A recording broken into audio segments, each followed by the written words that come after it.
Welcome to Life with Strings Attached. I'm your host, Jamie Gale. In this episode, we sit down with master luthier Andy Manson, a maker whose work lives at the intersection of creativity, chaos, and craftsmanship. Andy takes us on a journey through travel, food, culture, and family legacy, weaving personal stories with deep insights into guitar making, materials, and design. He shares why he prefers tactile oil finishes over high gloss, how intimacy shapes his approach to luthiery, and why the idea of luxury guitars doesn't sit right with him. We talk about the emotional chaos behind the creation of the Mermaid guitar, the philosophy of art versus productivity, and why crafting by hand still matters in a mass-produced world. From custom string making to the struggle of defining one's unique value, Andy's story is both thoughtful and inspiring. This one's for the builders, the thinkers, and anyone drawn to the beauty of making something meaningful. It was a pleasure to have Andy Manson on the show, and I hope that you enjoy it as much as I did. Hey, Andy. Good morning. Welcome to Life with Strings Attached. Thank you so much for being on the show. Ah, well, nice to see you again, Jamie.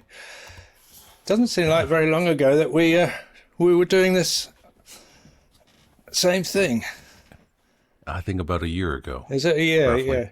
But in person. Yeah, in person. That was it. Yeah, I was just talking with Zach, and he reminded me it was a whole year ago. Amazing. Anyway. It was, yeah. Well, you've done a lot in that time. Didn't you just return from the other side of the world? Yes. Yeah, about a week ago. Still a bit breathless from it all. Yeah, a couple of weeks in India. Debbie's brother lives there near Darjeeling. Couple of months in Australia. Our daughter's there with a grandson, 20-month-old. Mm-hmm. And then we all went to Thailand for 3 weeks. So that's properly around the world. Yeah. Yeah. Now you're pretty much exactly opposite of Thailand and Australia. So do you fly? Which direction do you fly? East or west or both? We fly easterly. Yeah, we flew to Abu Dhabi to Delhi, and then in India you got to take a little plane from Delhi to Bagdogra. And then a few hours in a jeep going up the mountain, and and then back from there to Sydney, and then Sydney to I think it was direct to Bangkok actually. Yeah, and then flying home, Bangkok to Abu Dhabi again, and then Lisbon. Okay. All right, back, yeah. So when we do Japan, and I'm leaving from our home in Canada, we can go east or west. It's almost exactly the same amount of time. Yeah, imagine. Yeah. So we've flown through San Francisco en route to Osaka, and we've flown through like Munich en route to Osaka. Yeah. Either way. Yeah. The only time probably, I've been... Oh, sorry, what? No, that's it. It's just properly all around the world because of that, actually. Yeah.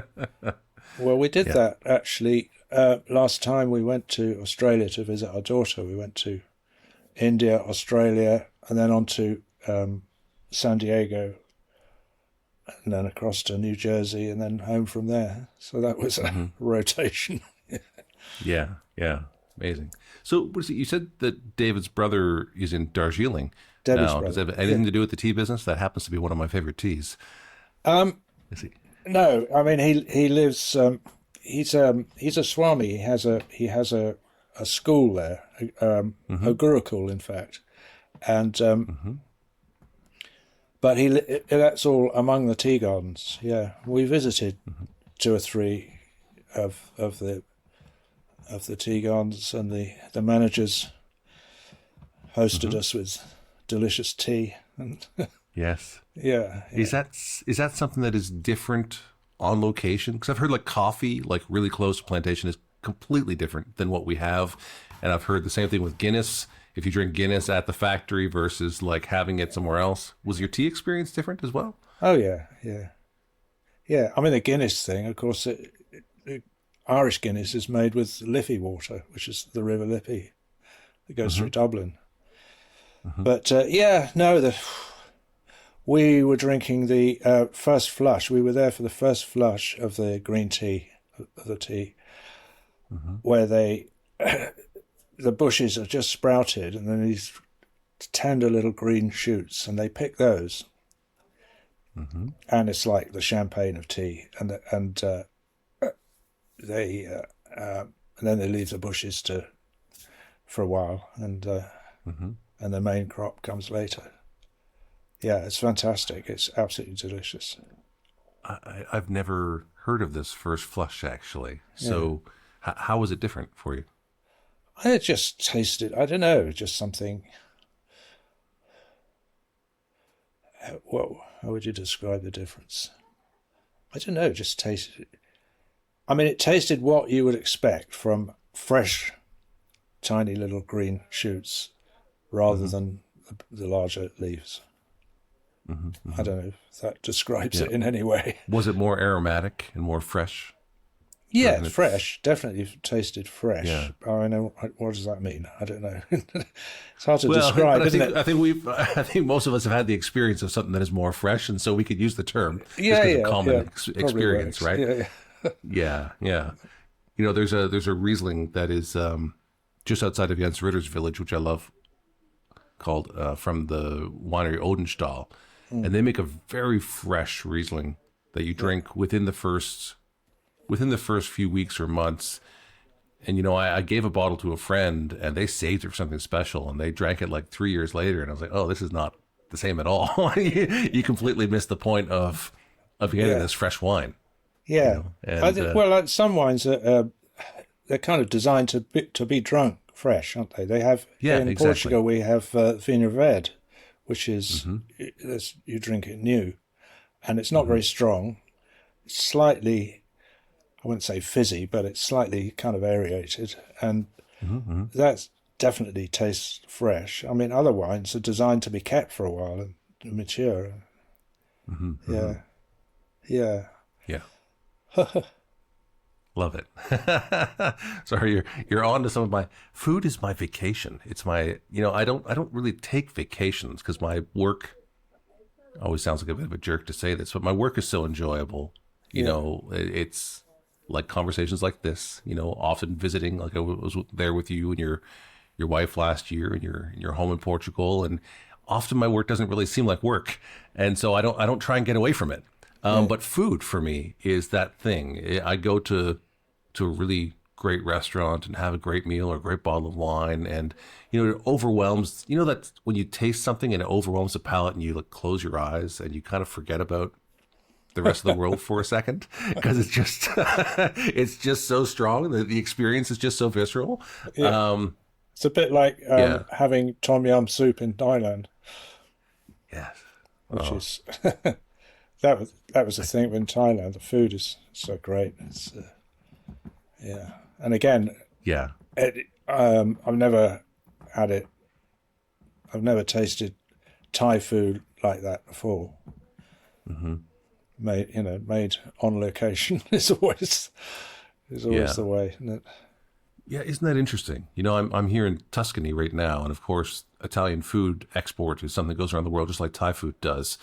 And yet the food anywhere else in places that call themselves Italian restaurants, it's just not the same thing. Yeah. Like I do enjoy Italian food in other places, but it is not the same as eating the Italian food locally here. Yeah. It's quite a different breed. It's a strange rendering of the food anywhere else you eat it. Yeah. Yeah, so with a few exceptions. I've been to places that are so serious they fly in flour from Naples and they fly in the ingredients and they're really obsessive about it. And they get pretty close. Yeah. But there's a thing here happening. There's a guy who's got a bit of a chain of restaurants here. He's Indian, and I think there are about 4 or 5 of them now. They're called the Indian Italian Palace, and they sell Indian food properly, and it's good. It's nicely done, and pizzas and pasta and all those things. It's just quite curious, and they're very successful. Yeah, you know, my wife makes a butter chicken pizza that's fantastic. Yeah, but I've never told an Italian friend that. Yeah. They might deport me. Yeah, they put weird stuff on pizzas here in Portugal, I have to say. Yeah. Anyway. It lends itself to a lot of experimentation. In Toronto, we have a Hungarian Thai restaurant Right, also, okay. which Yeah. is a fascinating combination. But Goulash with chilies or something. yeah, I guess I don't know. I actually never eaten it. I should go to it. Yeah. Anyway, you're making me hungry. I've just had breakfast, Yeah, and now I'm you're so making me sorry. hungry again. This podcast will end at lunchtime for me. Okay. So I'll be properly hungry. I'll really enjoy it. Anyways, Andy, thank you again for agreeing to being on the show and for having a conversation. Last year when I came to visit you, we recorded sort of an oral history, of your life and your work. And actually a little teaser for our audience. We have just started to release the biographies once a month. Okay. And so it's one of the ones that's coming out. Your story, Wilbur Teufel, Michael Spalt, Adriano Sergio. There's many of these ones that have been recorded that we've been working on in the background. And so they'll be coming out monthly. But the last time you and I spoke about another project, I just was struck by how much I enjoyed the conversation. And you have this wonderful mix of open curiosity and also disagreeableness. Where which I think is necessary, actually, because that helps define what you do or don't do, right? And I thought, geez, why don't we do a podcast? Because I just really enjoyed the conversation, and so. So I'm not sure about. So define the disagreeableness bit. Do you mean argumentative or what do you mean? No, you're just not afraid to say, Jamie, I don't know if this thing's going to work. Like, I don't know why we would do that, or I see. People Right, are okay, saying, that we should do this, but I disagree. You're very kind, and I think you're very generous, but you're also not afraid to take a stand. And that's a wonderful mix because, as George Bernard Shaw said, in one of his plays, he said the agreeable man conforms to the world around them, whereas the disagreeable man insists on the world conforming to themselves. And therefore, all progress depends on the disagreeable man. Mm-hmm. And there's a profound truth in that, and I know that you care deeply about. I don't agree. Exactly. But I know you care deeply about the environment. I know you care deeply about some political issues and such, and that you live it out also, in the way that you choose to live and the way that you choose to do things. And so that makes for interesting conversations, to be honest. Okay. Yeah. So first of all, let's just, we have your biography already, but let's bring people in a little bit on the background without going too deep. You are born in England. Where in England? A place called Broxbourne in Hertfordshire, which is kind of, I don't know, half an hour north of London. Yes. Yeah. Born at home, actually. My father had to deliver me because well, I don't think my father didn't have a car at the time, and I guess I started coming before a doctor arrived or the midwife or anybody, so he had to deal with it. He was a very squeamish man. He was a very brave man, but blood kind of rather made him go a bit dizzy. And I'm told he dealt with it all. And then finally the midwife arrived, or the doctor or somebody, and he opened the door and immediately passed out. Shifts over. Yeah. But I've always thought it's a nice thought to have been delivered by my father, really. Yeah, that's wonderful. And when was this? 1949. 49. Yeah. Yeah. Yeah. So you're a proper boomer. You could say. Yeah. I mean, it's Boomer. definitely baby boom generation. Doesn't get much more boomer than that, Why is unless you that? were born in 1945 or 46. So who came up with the term baby boomer? Well, there was a baby boom. It just talks about a drastic increase in pregnancies and births Right. post Second World War. The world was under this sort of stress for many years, and then the war was over. Yeah. And and there was a great deal of people coming together and babies being born. It happened in the West a little faster. There were other places like the German boom happens, I think, about 10 years afterwards, and such also. Yeah. And so, but nonetheless, that's what it was. There was a whole bunch of baby, and then it also brought a whole lot of prosperity. Yeah, regeneration, basically. Yeah. Yes. And the war machine turned to the home machine. Yeah. Right? So all those technologies that were making tanks and airplanes and military food, they still wanted to exist, so they turned to making cars and refrigerators and TV dinners. They did. It wasn't always all the best, though. I remember reading in, I'm not sure, it might have been Lyle Watson or somebody, talking how the pharmaceutical industry in America took over a lot of the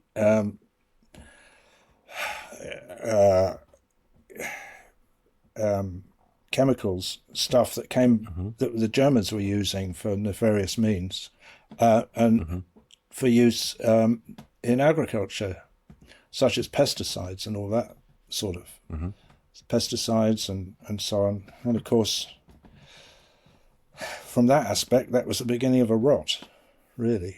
They're still using them. Things like glyphosate and all that stuff came out of that, and not such a good idea. And of course, the pharmaceutical industry obviously saw, a boom, a great, it's a gold mine. So they're going around persuading all the farmers that it would be a good idea to use pesticides rather than traditional methods. And they haven't looked back really, unfortunately. But yeah, I mean, do you think they were actually aware of it? I mean, look, we really did believe asbestos was an amazing chemical at some point, or compound at some point in time, before we realized it was really causing a problem. We didn't know that lead paint was actually poisonous for a while. And do you not think that pesticides kind of went under the same kind of like, this seems like really great, and we didn't see the downside at first? Well, who's the we, though? I mean, I think you can. Well, whoever it was that was preaching the good news of pesticides, I guess. Well, yeah, the salesman. But I mean, the chemists, they must have known what they were doing. I mean,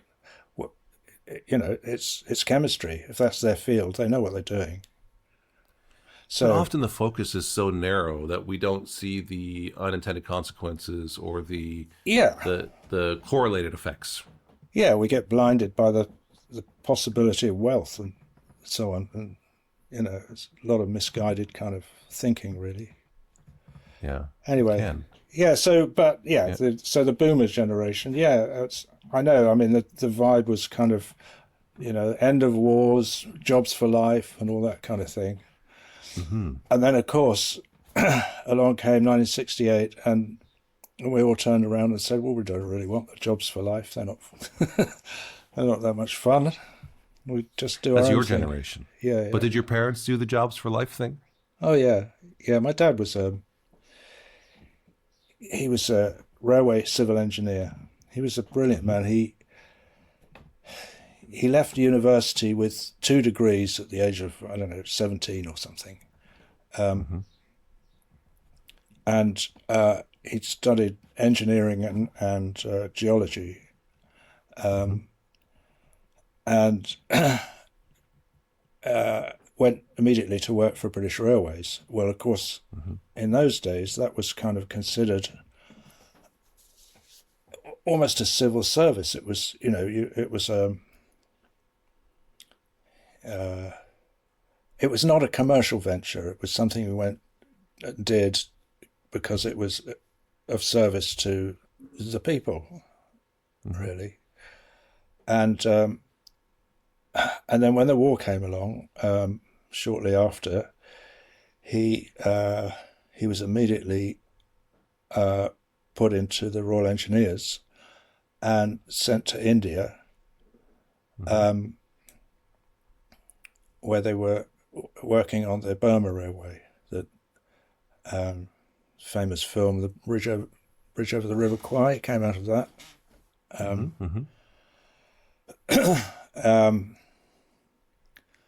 Yeah, and then after the war, in 1945, he came back to England. Well, he'd met my mother on the ship going out to India. She was a nurse. She was in the Queen Alexandra Army, which were nurses, and she went to India and was matron of a hospital there. And anyway, at the end of the war, they came back to England, and my father went back to work for the railway. And it was interesting. His brother, who's younger than him, also, I think he did an engineering degree. He went to work for Shell and became a pretty wealthy man. And my father was not interested in the commerce, really. And in fact, he retired early from British Rail at the height of the privatization, and he was sort of disgusted, I think, by the way it went. He said it was turned into like a commercial enterprise. Said there was no. He said you can't run a railway system like that. He said there's no accountability right through the whole system, because it's a complicated business. You've got the track, what they call the permanent way, and then you've got, of course, you've got all the rolling stock and that. You've got the stations and how it's all run. He was old school, and he said you have to run it a bit like a military. It has to be a chain of command where everything is kind of accountable. And he quit sort of 5 years early, really, and got a contract in Hong Kong to work on rebuilding the Kowloon to Canton Railway, which was the trade link between China and Hong Kong. Yeah, he enjoyed that. He liked working with the Chinese engineers. He also so did you spend time in India and in Hong Kong? Did you spend time in India and Hong Kong with your parents, or did this happen sort of before and after you? During the war finished in 1945. I was born till 49, so not India. He worked for the railway afterwards, no? Who, me? No, your father. Yeah. But your father worked for the railway while you were born, still, while you were alive, no?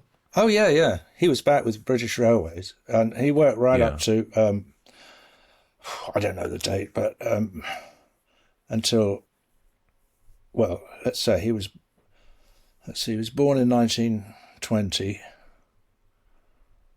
so he retired at, I guess, 60. So 1980. Yeah, something like that. So you were all grown up and moved out by the time he retired and went on to Hong Kong. Oh yeah. And okay, that's what I'm trying to figure out. Yeah. And I went to visit. I went to visit them in Hong Kong. We were there for about 3 weeks. Pretty interesting. But the other thing he did was famously he designed the Channel Tunnel, the under the English Channel. Really? Yeah, and well, he was the chief engineer of the whole project when they originally did it, and they started digging the tunnel, and then I think it was Margaret Thatcher pulled the funding, and they had to stop. But they used pretty much the same plan when they reinstated it later. But he enjoyed that as well. He likes working with the French engineers. He said it was very different. All the management of the French railway, they were all engineers. There were no, management people. Yeah, he really enjoyed that, and yeah, he was a lovely man. He was kind, gentle. I never ever heard him raise his voice in anger. So as a child, was it when he went silent that you were worried? I mean, he's still your father. He must have expressed some sort of frustration over your life, but he didn't raise his voice to do it. No, he never criticized me ever. He always encouraged me in everything. Even, I mean, I had a pretty difficult time with my mother for years and years and years, until nearly the end, really. Okay. And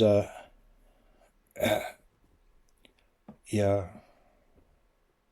But he was he was just a gentle man who lived in kindness. I mean, it's the best role model you can imagine, really. Well, I see that legacy carried on in you, his son. That's kind of the whole point, isn't it? To pass it on. Well, I try. Yeah. Wonderful. And your mother, she was a nurse, and she continued nursing, or once she had a family, did she stay at home with you guys? Or? Yeah, no, she never nursed again. When they came back, she. I mean, that was part of the kind of the zeitgeist, wasn't it? The kind of the wife would be the housewife, and she was an amazing woman. She very, very talented. She used to make our clothes. She used to cut up my father's suits when they got worn out and make little shorts and shirts and stuff for us, and everything in the house. She made all the curtains and the lampshades, and she did it all. She was any decorating and gardening. She loved gardening, and yeah. Wonderful. Yeah. That's a common theme that I hear amongst guitar makers. Dan Earlywine's father was, engineer, mother was artist. I just interviewed Dana Bourgeois, same story. Kind of engineer, mechanical dad, and creative artist mother, made the clothes, painted, did these things, and it seems to be a good recipe for a guitar maker. Yeah, the mechanical and the artistic. I had the opportunity as a child that because my father, had a shed with tools and bits of wood and stuff, and he used to put up shelves in the house and that kind of fairly simple stuff. He made us a slide in the garden and a swing, I remember. But there was a shed with all these tools, and they came from his great uncle, who was also a civil engineer and worked in the railway. And so the dates of that was I know that he'd went to university in 1860. So I've got his, he retired early, very early from the roads, because he inherited quite a bit of money. And he decided he was going to, just enjoy himself, which involved becoming a cabinet maker, working with watches and clocks and doing stuff like that. And of course, my father inherited his tools and his workbench, which I still use, beautiful old beach, classic sort of traditional workbench. And I've got some of his chisels and various tools and so on. And so I would spend quite a bit of time I mean, my playing when I was a child was either with, I had a little girlfriend who lived just down the road who we used to play cowboys and Indians and stuff, and she made a perfect Indian squaw. She was beautiful. She was quite dark skinned. Her parents were Italian, and she had this long black hair which she used to do in plaits. And so she was always the Indian and I was always the cowboy because I had a Stetson and a 6-gun and all that. But so we had a great time together. But otherwise, I had Meccano, which I don't know if you know Meccano. I do. Yeah. But you can explain it for our listeners. Well, it's a constructional toy, really. But toys these days, you go in a toy shop and it's full of kind of plastic nonsense, really. But this stuff was amazing. There were all kinds of metal pieces with holes in, and you got a whole load of collection of nuts and bolts, and all kinds of other things like wheels and so on. And you could make more or less anything with it. You could make a crane or a train or something, or a bridge, or wonderful stuff. And I used to spend hours playing with that. And either that or in the shed with bits of wood and just hammering nails into wood and, generally cutting wood a bit and seeing what happened. And so wonderful. Nothing really particularly guided or anything like that, but just I was able to just fool around and use my hands. And so, yeah, that was a great opportunity for me, really. So when it came to, I wanted a guitar because I'd lost the guitar I had.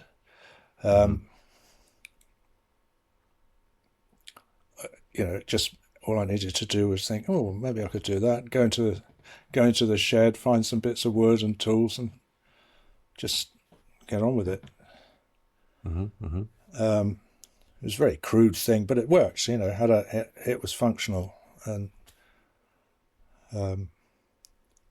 I've tried to maintain that whole idea actually with what a guitar is. I find I'm quite challenged these days by looking at the whole scene of boutique guitars. How so? I find it difficult to, and I'm not saying it's not a criticism, and I'm not saying anything wrong in it. I just find it difficult to associate myself with I don't know what we might call luxury guitars that are built of the most exquisite exotic woods, which are fast disappearing. And a lot of them seem to, I don't know, and they're so expensive as well, what people are doing. And for me, like high gloss finishes with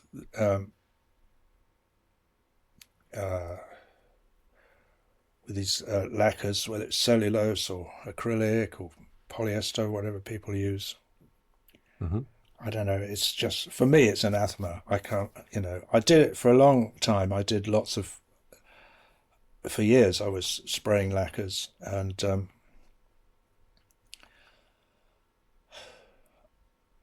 I suppose I quit doing that and turned to oil finish partly because I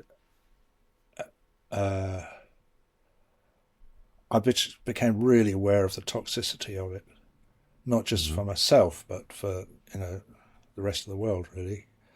And and also and then once I started using the oil finish, for me, it was like, oh, this is what my way of making guitars calls for, because to my ear, they sounded better. It was more like what I wanted to hear, Mm-hmm. and also feel the touch of it and the look of it and all that. It's like, yes, this is why haven't I been doing this for years, you know? And so, yeah, how do we get on this track? Well, you said that you struggle with the whole sort of idea of boutique guitars and expensive, exotic woods, shiny. No, I get it. I mean, I understand it, and I understand it from the point of view of people that go that way, and I do get it. It's just I find it hard to. I can't really associate myself with that, and I mean, is that all there is to boutique guitars? No. Is that how you define it? Oh no, no. I know there's an awful lot of amazing craftsmanship and I can imagine, yes, probably pushing the technology also, and you know, and I think, and it's fair enough, you know, if there are people who one way or another have acquired enough wealth to be able to, you know, buy an Aston Martin, well, why? What the hell's wrong with that? You know, everybody's benefiting in a way that, you know, there's a whole circus involved in the trade, involved in the whole issue, isn't there? I mean, the person who made it, the materials they buy, you know, and on and on. It's all part of economy. And those efficiencies developed in the high end work their way down into the cheapest of Toyotas and Hyundais and such. That's right. In the end, right? So it's developed very expensively on the high end. No, you're right. Eventually trickle down into the average car. And you're absolutely right. Yeah. I mean, Formula One racing obviously contributes to, you know, everybody's little Beetle or whatever. But yeah, fuel efficiency, mechanics lasting longer, things wearing out differently, and that That's all right. happens on the high end. Yeah. I mean, I'm a little bit uncomfortable talking about it all because I feel like I'm sounding, you know, critical of what other people are doing, or, you know. I mean, you're talking about it from your own perspective and how you relate to it. And, you know, Andy, I can tell you, you know, you talked about the high gloss versus the oil finishes. And, you know, with the work that we do on the Boutique Guitar Showcase on tour, it's a really fascinating experience because unlike the days when I was traveling, actually trying to sell a particular guitar, it's very clear when you walk through the door and you're there to represent Nick Huber, Teufel, you know, Paul Clark, whatever it was at the time. You're there for a reason. You're there to see if they're going to buy that guitar. But when I go through the door with 50 guitars on the Boutique Guitar Showcase and we're putting on a show, we get to observe how people interact with guitars, the end users, the customers, and the retailers and their staff and the press and whoever shows up. But we get to do it without this feeling of, oh, you're trying to convince me to buy this particular guitar. And what I notice, you know, what you talked about with the feel for yourself, is I notice that when people use a very, very thin oil finish on the guitars, people sit and they rub the guitar. Sometimes they caress the guitar, and I don't mean that in any sort of weird, perverted way. I just mean that they sit there and they run their hands over the curves and the wood, and they feel the wood. And I just never see that happen with a super high gloss guitar. Yeah, as a matter of fact, you're almost afraid to rub the high gloss guitar because you don't want to leave fingerprints in the oil from your skin exactly that and such on it. No, you're right. So there is a more intimate feeling for sure, and I think that's what you're expressing that interests you in your guitars. Would that be correct? Or because I mean, I come into the making being a player. I mean, I'm a pretty you know not rubbish, but I'm a very, very simple, basic player. But it's for me, it's huge. I just love it, and I love the instruments, and but a major part of for me playing the guitar, it's a really tactile experience. I mean, it's sonic, but I mean, sound obviously has a certain tactile quality itself, but actually the touch of the thing. You're feeling it. You're hearing it with your hands as well as your ears, and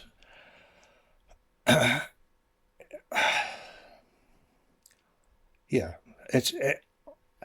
I like the intimacy that you get with a guitar that you can have a really sensual, tactile experience with, and I mean, it's partly I like touch.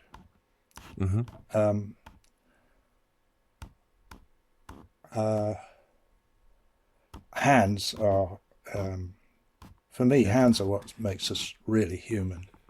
And are those the hands that are fidgeting with your computer right now, turning your camera and your microphone? Oh, sorry. Yes. So hands and touch, the tactile experience is really important. Yeah, and I see guitars in a way they're like people. There's in so many ways they're like people. They partly for that reason people do tend to caress them. A guitar that they really love, you can see how they handle it, and they behave with it like they behave with a close partner, a wife or a husband or lover or whatever, and they hug it. It's very normal to see someone with a guitar up with the neck over their shoulder and their arms wrapped around the body, and absolutely, and the ergonomic side of them is really important, just from a kind of really practical point of view. If you're comfortable with it, you're not fighting it in any way. This is why I've always focused really strongly on the neck, getting that just so that. And you notice when you offer a guitar to somebody, or they go to a shop and they're looking at them, how their first encounter with it, apart from visual, is the guitar is either handed to them and they pick it off the wall or whatever, with their left hand by the neck. And their immediate reaction, and sometimes they actually vocalize it, or you can see it in their eyes. It's like, ooh, this is nice. And I've only just touched it. Or you can see, I don't know, a bit chunky or something, put it back. So the finish, back to the finish, is it's part of that tactile thing. It's so much more friendly, I suppose, than a lack of finish. And I mean, a guitar from the 1940s or something with a lovely aged kind of knocked about cellulose sunburst is a pretty charming thing. But I recently had a conversation with someone that talked about the relic guitars out there. Oh yeah. And there's a lot of people who, say they don't like the idea of a relic guitar, it's not authentic, whatever it is. And this is a technician. And I think it's okay if I say his name. It was Joe Glazer. Joe Glazer has handled a lot of amazing guitars over the world. He's one of the most famous guitar techs in the world, out of Nashville. Yeah. And Joe says, the reason people love those guitars is because the finish is so damn thin. Half of it's worn off. Like it's all, there's hardly any finish on those guitars. And that's the magic of them. It's not the fact that they're beat up. It's the fact that they took all the finish off it, which made the guitar feel differently. And many people think feel better with much less finish on it. Yeah. And also psychologically, you're not afraid of it. It's not, you could buy a new, beautiful, $15,000, $20,000 guitar with a lovely glossy finish. I won't even have them in my workshop. We're terrified to damage it. And then what? Yeah, I had those experiences when I was traveling with some very, very high-end boutique guitars. And I remember the guitar maker's reaction to it. So I was, actually, it's funny, we just talked about Joe Glazer in Nashville, but I was in Nashville, and I was actually with one of the guitar players that Joe is famous for making his guitar, Brent Mason, one of those recorded Nashville guitar players in history. And Joe made his guitar, what they call the Nashville Telly. And Joe's approach to those things was an impossibly thin finish and very light neck and body that were balanced with weight. And that was sort of his recipe for making these Telecasters that everyone from Merle Haggard to Brent Mason and everyone in between loved these instruments. And so I was in a studio with Brent and showing him instruments, and one of the other guys said, "Hey, show him that white guitar." And I had one of Jens Ritter's Princess Isabella guitars, very highly polished white, his Carrara white finish, he calls it, and super gloss gold hardware on it. I mean, a beautiful instrument. Yeah. And Brent picked it up, and he picked it up as if he was, handed the crown jewels. Yeah. He held it, and he went to sit down, and as he sat down, because he was so focused on the guitar, there was a little coffee table beside, or a little table beside the sofa, and here, thunk, and he froze, and everyone in the room stopped breathing. I was like, "Relax, everyone. It's a demo. It's okay." I was like, "Whew," and he sat down and he played the guitar. And Jens was asking me afterwards what the impression of this guitar was, because it was new to the market at the time, and I said, "People love the instrument. It's very precious, and some people are afraid to interact with it, to damage it, and such." He said, "Oh, that's not good." And he said, "Okay, I'm going to send you another guitar in 2 weeks." And Jens made this new finish that he eventually called the Damaged School Desktop finish. And it's this, you can imagine what it looks like. It's this old wood, and him and his apprentice played tic-tac-toe. They scratched it into the guitar and did all of these things, and he hammered the side of nails into it and made it like, you're not going to make this thing look worse. It didn't look awful. He did it in a very clean, artistic sort of way, as Jens does. But the point is, he made a guitar that people felt more comfortable playing with. And it also had a very unglossy, natural oil kind of finish on it. He took away the shiny gold hardware and put I think a black hardware on it at the time, or maybe it was a aged nickel hardware, something of the sort. But it completely changed the way that people interacted with fundamentally the same guitar. Of course, like the instrument was the same specs, the same size, everything except for the finish itself. Yeah. And it changed exactly. And I've had many people tell me, "Oh man, I love this guitar, but I'd be afraid to play it on a stage or something of this sort." I mean, what's it for? It's a tool for an artist to perform his art. Anything that gets in the way of that is just like, well, it's pointless. It's unuseful. Well, people use them for different reasons, but I treat my instruments as you're talking about. So I had the first guitar that Nick Huber ever sold to anyone in North America, and it was a high gloss finish with high gloss nickel hardware and such. But I played the shit out of that, and I was a performing kind of musician. And there was a big chip out of the back of the neck from where the microphone came off and hit the back of the neck on it. I would take this thing off and I'd swing it by the strap. I'd kick it on stage. And just because I was in the moment and performing, and the guitar was a part of the extension of myself and what we do. And I grew up on rock music, and we fuck things up. It's part of, if you don't get aggressive a bit in rock music, you're not really playing rock music, from my perspective. This is what I like. What I so admire about Leo Fender, that he I mean, I've no idea how conscious he was of this, but he actually somehow or other brilliantly designed instrument perfectly for that. It's like they're pretty well unbreakable. You can throw them across the stage. If you break a bit or damage a bit, it's just standard parts. You just, get a new bit, stick it on, or even break the neck. Oh, no problem. I'll get a new neck and, bolt it on. And they're just so kind of usable in that way, in every way. The roadie's not going to break it. You're not going to break it. Mic stand falls on it. So what? It might get a dent, but it's not going to stop it working. Cedar Creek Custom Case Shop is your premier fretted instrument custom case maker, and we invite you to create a musical instrument case unlike any other, one that's unique to you. Every Cedar Creek custom case is hand-built by highly skilled craftspeople using only select woods, Providence Forge hardware, and premium instrument-friendly materials. At Cedar Creek Custom Case Shop, we are dedicated to helping you design the case of your dreams. Find out more at cedarcreekcases.com.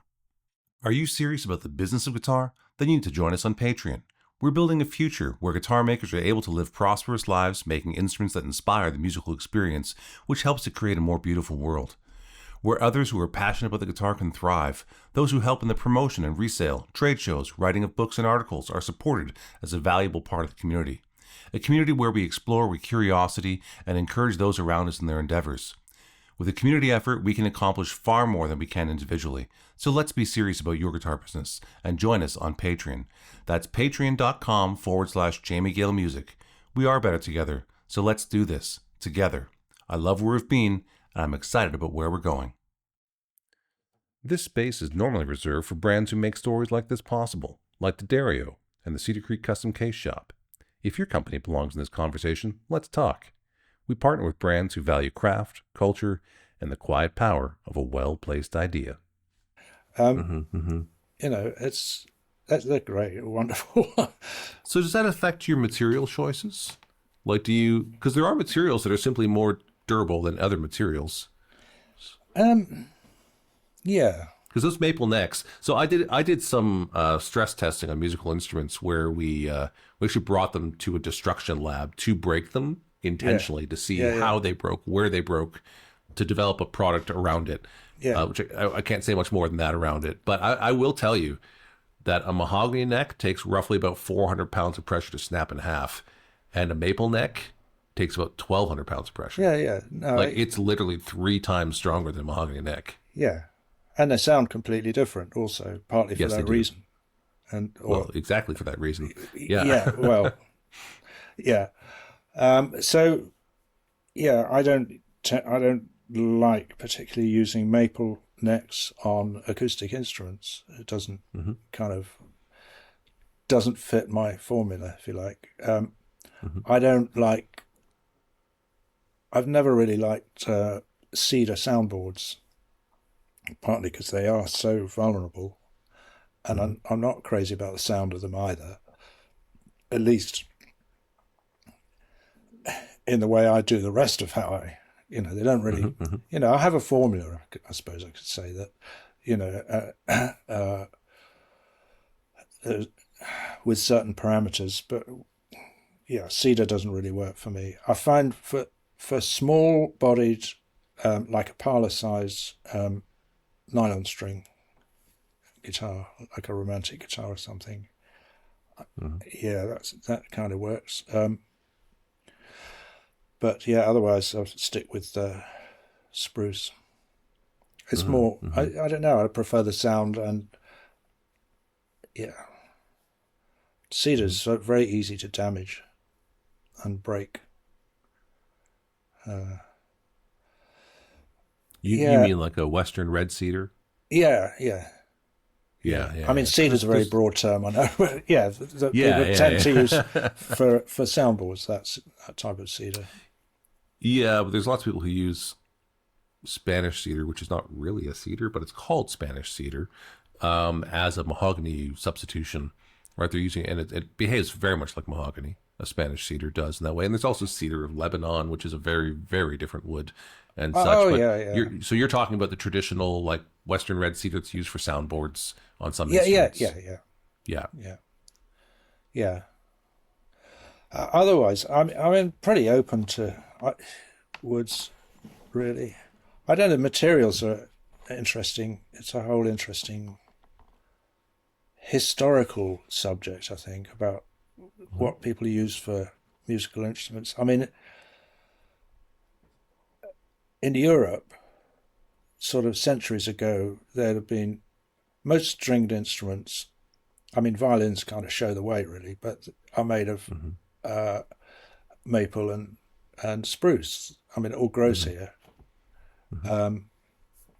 plentifully.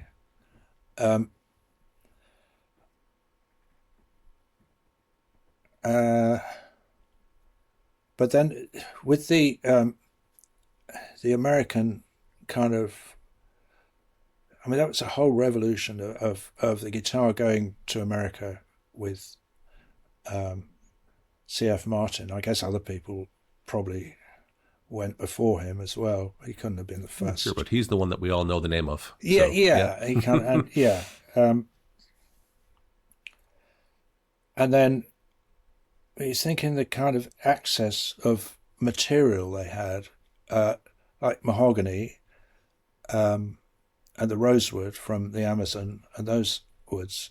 I mean, those explorers and early kind of foresters, I suppose, or timber merchants, must have gone into those forests and thought, oh, we've got an infinite supply here, and could probably be quite choosy about the quality, well, we don't want the knotty bits, and and so on. And so you had this. So what evolved out of all that was the classic kind of format for everybody expected for a guitar to be either mahogany back and sides or rosewood back and sides, with a spruce top, and presumably that would be Sitka spruce, and mostly, or Oregon pine, or Adirondack in the early years. Yeah, that as well. But that type of wood, and mahogany or Central American cedar neck, and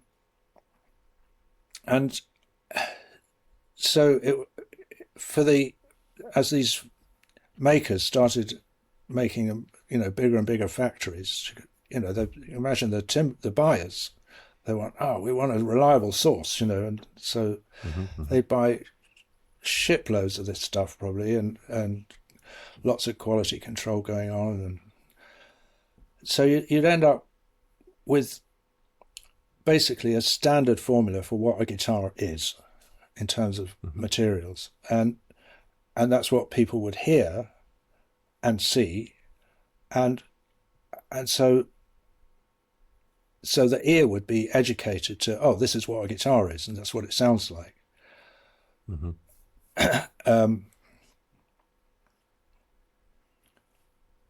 So, but of course nowadays with and then you've got the Eastern imports as well, Indian rosewood and all that as another alternative to the Brazilian rosewood.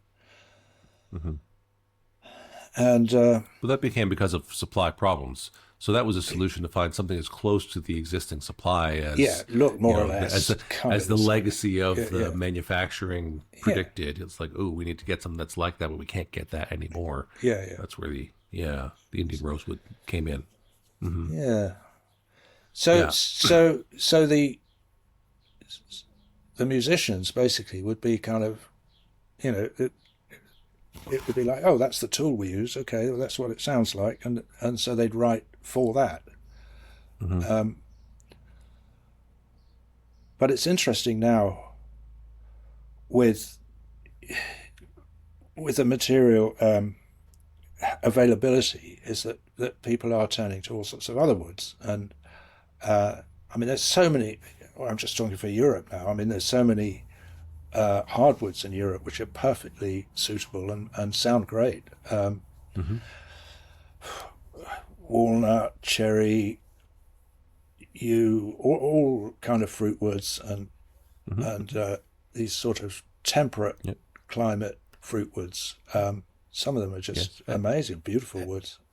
And maple. I know you sort of talked about shifting to mahogany and rosewood, but you can't forget the Gibson Guitar Company, which most of their acoustics are actually maple and spruce. They're in Michigan, where they were making them. That big leaf maple is very plentiful, and it's where all the wagons were made such. And they had a huge industry of woodworkers in that area. Yeah.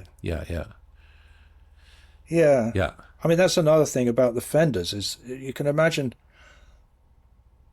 You know how the neck goes along and the head steps down, and you have to have a string tree because there's not enough angle over the nut and that kind of thing. You think, well, that's a bit. Why didn't they just do what Gibson do and Martin and people have an angle on the head? Because that makes mechanical sense, but actually it doesn't really, because for breakage it's so vulnerable there, and actually it's no problem to achieve the correct angle over the nut, which is the point, just by that little string tree thing. So it's a simple addition. And because maple is cut in boards an inch thick, basically, it's standard how they do it. And when you cut maple and sycamore, they have a particular, you have to have a particular kind of treatment, how you deal with it. You have to, if you just cut them and stack it, they rot, and you get all sorts of stain and stuff. And because the sap stays in there, first thing you do is you stand them up on end, the boards, in a kind of airy place. Excuse me.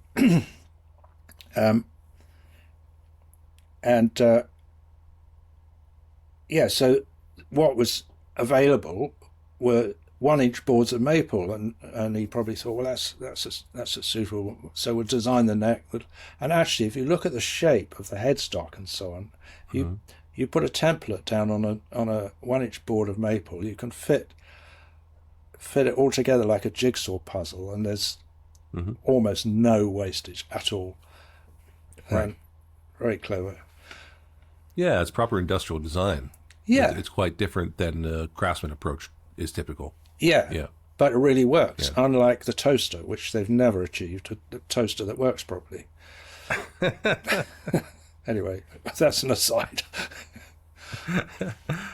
I use a frying pan. That's one way, yeah. That's a complete aside. But part of my effort to introduce inefficiencies into my life to slow it down.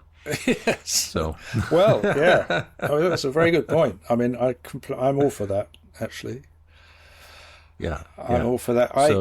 I spent several years, many years ago, trying to get efficient with the making, and making all sorts of jigs and fixtures and things that you could do certain little jobs with a router that would make it, preset and accurate and simple, until each time there was some new job to be done, I've got to make another fixture, another jig. And I was tripping over these things. And also I thought, every change I want to make or new design, I've got to do a whole load of, is it actually saving any time, making it more efficient? I thought, not really, actually. And it started to impose constraints, because then I think, well, I want it to be like this, but actually if I made it not quite like that, and then I could use that jig that I used for the other one, but not ideal. But I thought, no, I don't want that constraint. So got rid of them all, and I just build them very freehand now. And and it's slower, but I don't know, it's just more comfortable, really. Yeah, you enjoy the process. Yeah. Leaves you more open. Sure. Yeah. I was speaking to someone recently, and honestly, I can't remember who it was, but they were talking about getting some jigs or fixtures made with maybe a mechanical engineer or something of the sort. Yeah. Like, okay, so how many of these do you want to be able to produce? And he said, I don't know, the number might have been like 100 or something a year. He's like, 100 a year? It's like they're used to producing things so someone can make 10,000 or 100,000 or a million of these a year.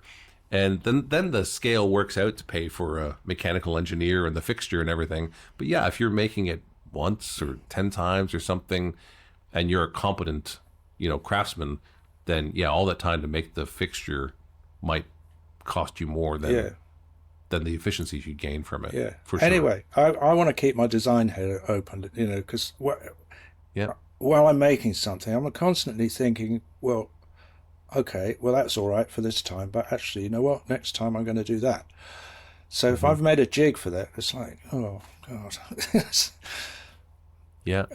But on the flip side, there is a real challenge to doing it that way. So I'm involved in a project. I can't name it right now, but I'm involved in a project where someone is trying to scale the guitar making, and they've hired a very good, very talented young craftsman who was an apprentice of a master guitar maker. Yep. But that master guitar maker never built the same thing twice, And this apprentice has realizing that, oh no, when you make a serial production, it actually has to be the same every time. Yeah. And it's really testing his skills, because he thought he was amazing. But what he's really good at, like many artists and guitar makers, is fixing the problems or making an alternative solution. But if the catalog says the specs are exactly this, and you have to make exactly that every time. That's actually quite a challenge. If you can't just improvise a solution when a problem happens. Yeah. I think the catalog is my worst enemy because you're kind of committed. Yeah, exactly. Yeah. So Andy, what are you working on these days that you're excited about? Nothing at the moment. I just come back from 3 months away, and I'm working on trying to remotivate myself. Actually, partly. Well, I've got a couple of things to make. A mandocello for a fellow in London. Mm-hmm. A mandolin for somebody. I can't even remember where he is. Anyway, a mandolin.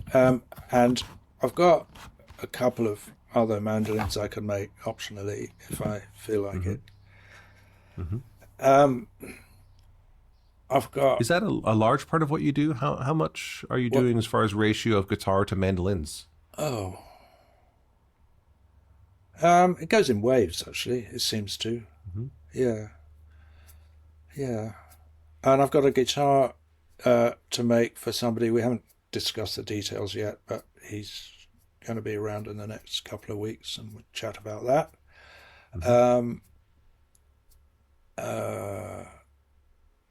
What else? I don't know. It's about as much as I can think of at the moment. And I get, right. I do enjoy.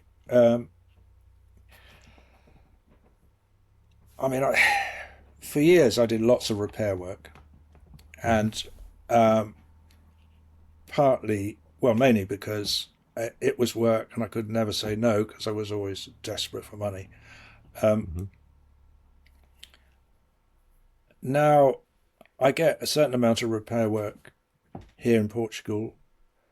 And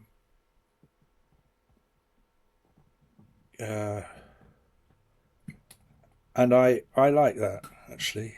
And sometimes they're just guitars that some people would think, well, really, it's ready for the bin. But, somebody who needs it and has no other option, I find it very satisfying to make what appears to be some old dog actually work. And it's useful in all sorts of ways. It's useful to that person. It's useful to the environment because let's not waste things. And sometimes it's a really interesting challenge.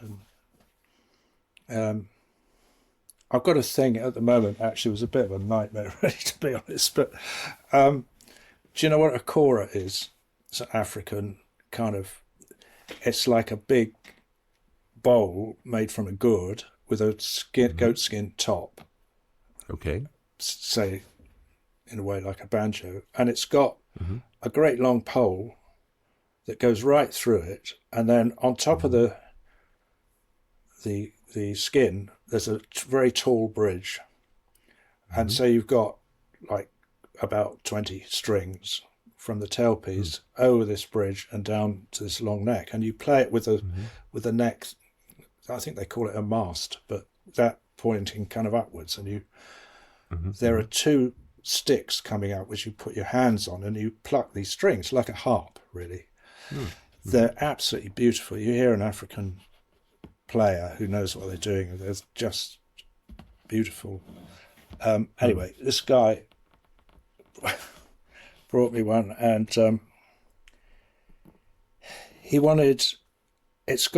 it had, I think, 22 strings, but he wanted 24. He wanted the so-called mast. Yes. I looked at it, and people had mucked about with it over the years, and they'd been. It's got mechanical tuners like a guitar, but it was a hodgepodge of these, and they weren't fitted properly, and there was no room really to put two more, and it was just an absolute mess. So I had to make a whole new one of those, and that. Well, I mean, the nightmare of it was actually that I ended up making about three, because the first one I made that I thought, well, I'll just mock something up and see if that's going to work. Yeah, that'll probably be right. So then I assigned some decent wood to the real thing, and I made it back to front. So it wasn't workable. So, so I had to start again. But it's stuff like that, which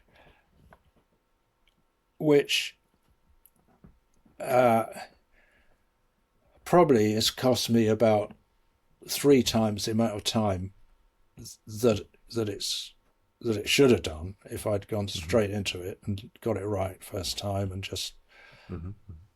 But I've never worked on one of these before. I didn't know the implications of this, that, and the other. So you have to go through a whole kind of prototype and experimentation thing with it. And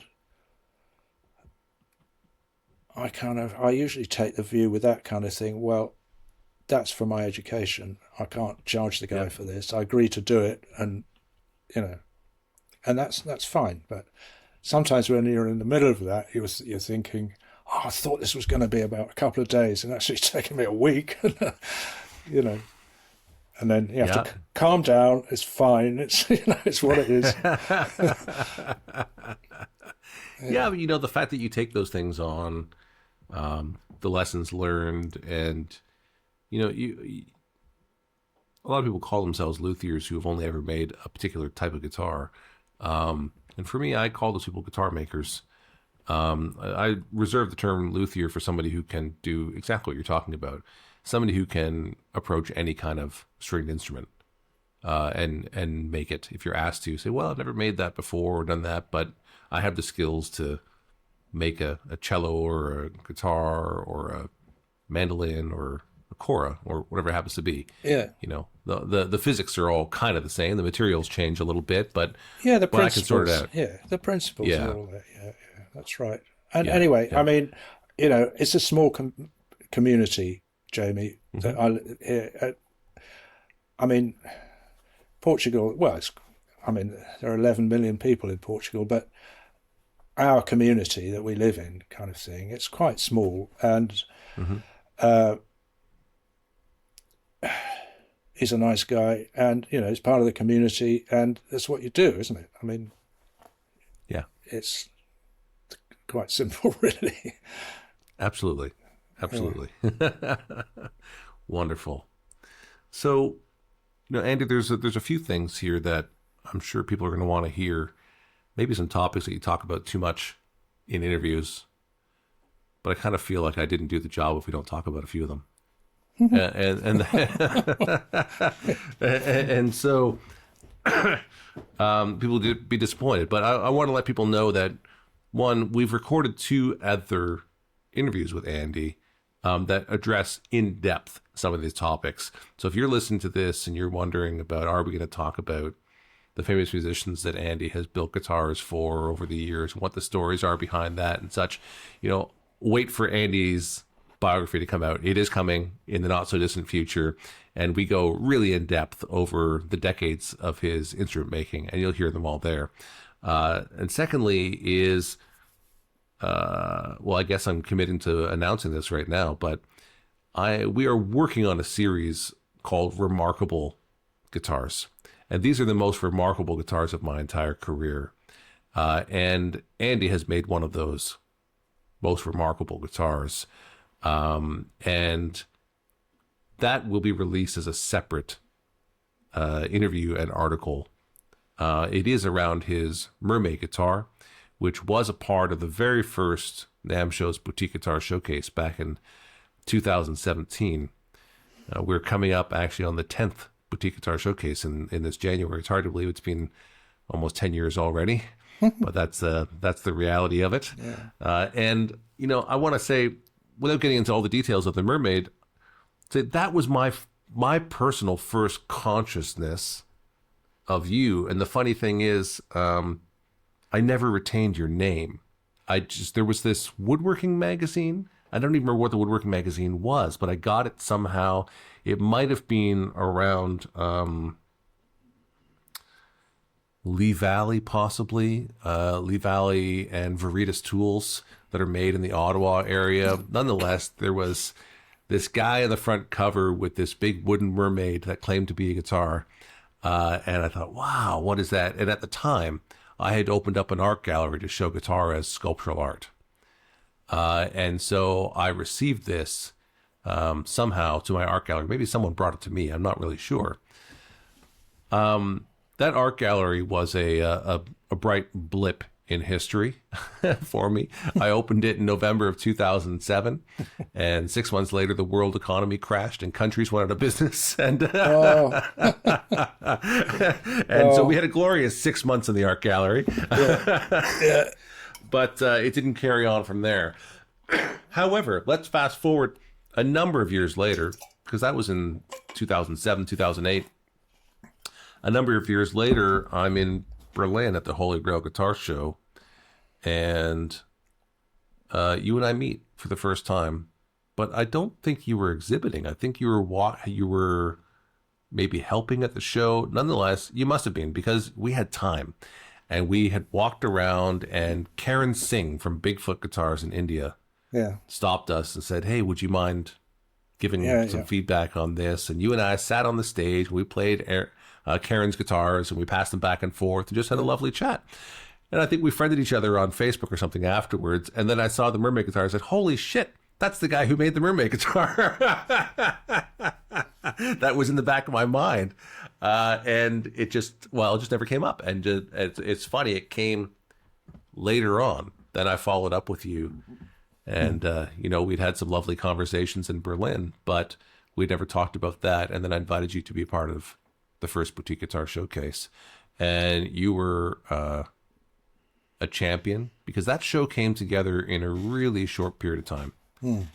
Like, it was actually planned to happen in 2018, but it was 2017, January 2017, that we did the first one.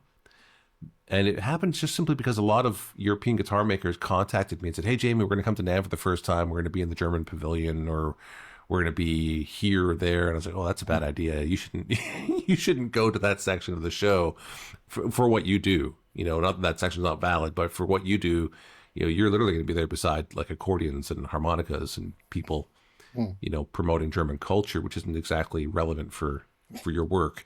And so we just realized there was enough of a mass that, we can do a show this year as sort of a test.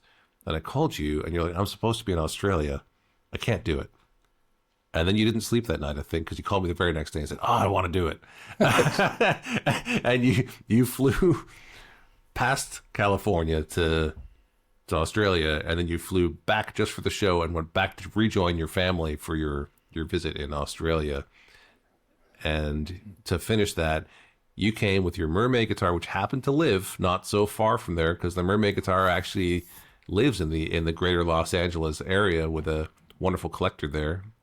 And then you did a great job on the aisle, but man, I think your face hurt, because you took so many pictures and you just like smiled like the Queen of England on parade for 4 days. For anyone who's done a parade, you know what I mean? I've done the Santa Claus Day parade in Canada for many years with my business, and your face hurts after smiling for 4 hours straight.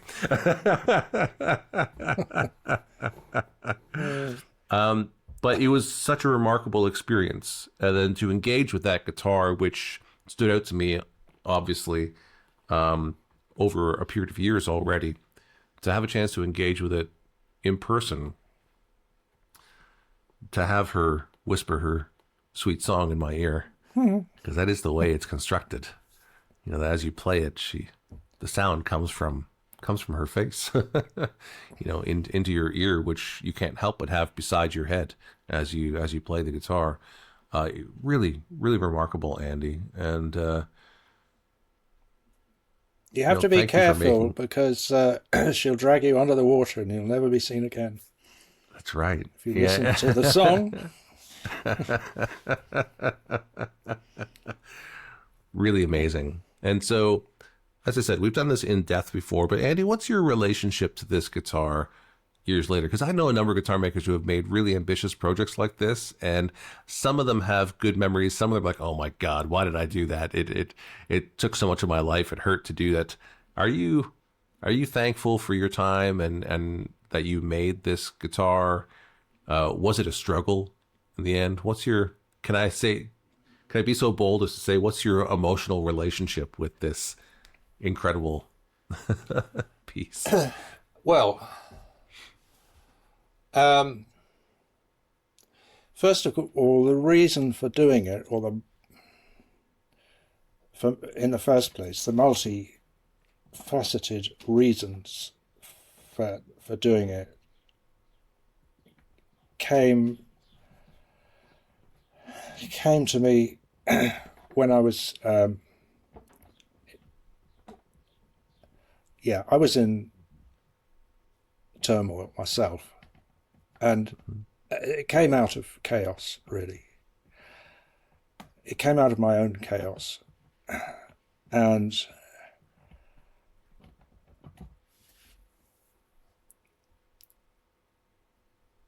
it was, the whole thing was improvised, very much improvised. It was going to be, for many years, I just had this idea that, we talk about the guitar, the soundboard being a belly, as they do in piano making. It's the bridge goes on it. That's the voice of the guitar,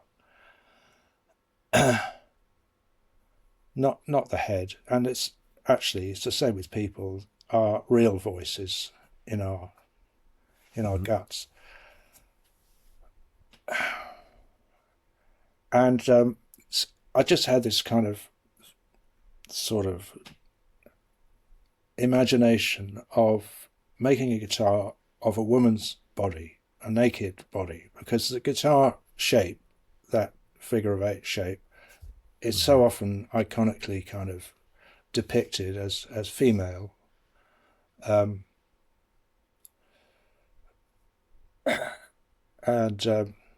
it just seemed like that would be a neat idea, and it was like, oh well, one day I might do that kind of thing, with no real attachment to the idea. Just it was one of those thoughts. Anyway, so circumstances came where it was a mixture of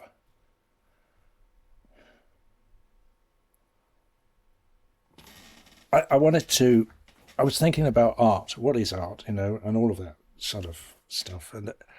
And so often guitar makers are referred to, and I bet you'll find loads of guitar makers that will agree with this, that people say, oh, you're such an artist, And my response to that has always been, I'm not, I'm an engineer. I'm making a practical machine here. And they go, oh yeah, but the artistry and blah blah blah. So it begs a big question about what do you mean? What is art? So when you look it up in the dictionary, my dictionary anyway, the first entry says skill. So I thought, well, okay. And then so what's an art gallery? Oh well, usually it has things like paintings and sculpture and that kind of thing in it. And then people talk about, the fine arts as being, painting and sculpture and poetry and so on. So you come round to, well, maybe just the whole world is an art studio anyway, kind of thing, if it's got so many kind of things. And I thought, well, I'm going to jump in here and I'm going to try and be an artist and see what it feels like. And so what do I need to do? I don't paint. Well, I used to when I was very young, but I thought sculpture probably, because I'm used to three-dimensional structures. And so what's my medium? Well, it's guitar making. So I've got all this material and tools. I haven't got to learn anything new. And then it came to me, oh yeah, it's that idea. I'm going to do that thing that I've been thinking about, make a human guitar. So yeah, I started with the torso. I tried to start drawing things out a bit, and I thought, I don't know, I'm just going to have to improvise this. So I thought, well, one thing it does have is a torso, so I could start there. So I had a huge chunk of cedar, actually, the cedar we were talking about, which I'd acquired from, I don't remember his name, there's a guy up in Oregon or somewhere. He's a well-known trader of those materials, and he was in England, and he came to the workshop and he has this great big stump of it, and I thought, oh, okay, I'll buy that. I don't know why, but because I wasn't normally used to using cedar, and as I said earlier, but anyway, I ended up with it. And I did cut a few soundboards from it, and the kind of the rest of it was there, and it had a flat side, and then the rest of the rounded bit. So I thought, well, I'll just start carving that, and so I carved the torso, and then the back. I made a back with strips like a lute. And I think, yeah, and I made the head. I had found a big chunk of lime, and I carved that from that. And then I started getting onto the shoulders and the upper arms, and then it came to the legs. How are we going to deal with this legs? And I suddenly realised the problem, that if the neck was sticking out the side, and I wanted this thing to be able to stand up, stand upright, I thought it was going to fall over, obviously. And somehow or other, the idea of a mermaid came up. I don't know where it came from, but it just did. I thought, well, a mermaid has a tail, so I can arrange the tail to balance the equilibrium. So that no longer was a problem. And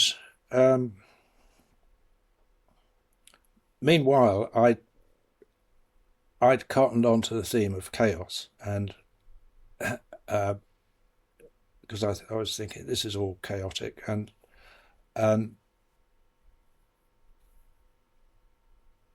I was enjoying the idea of chaos, and and possibility, because chaos, actually, absolute chaos is infinite possibility, which is a very nice idea.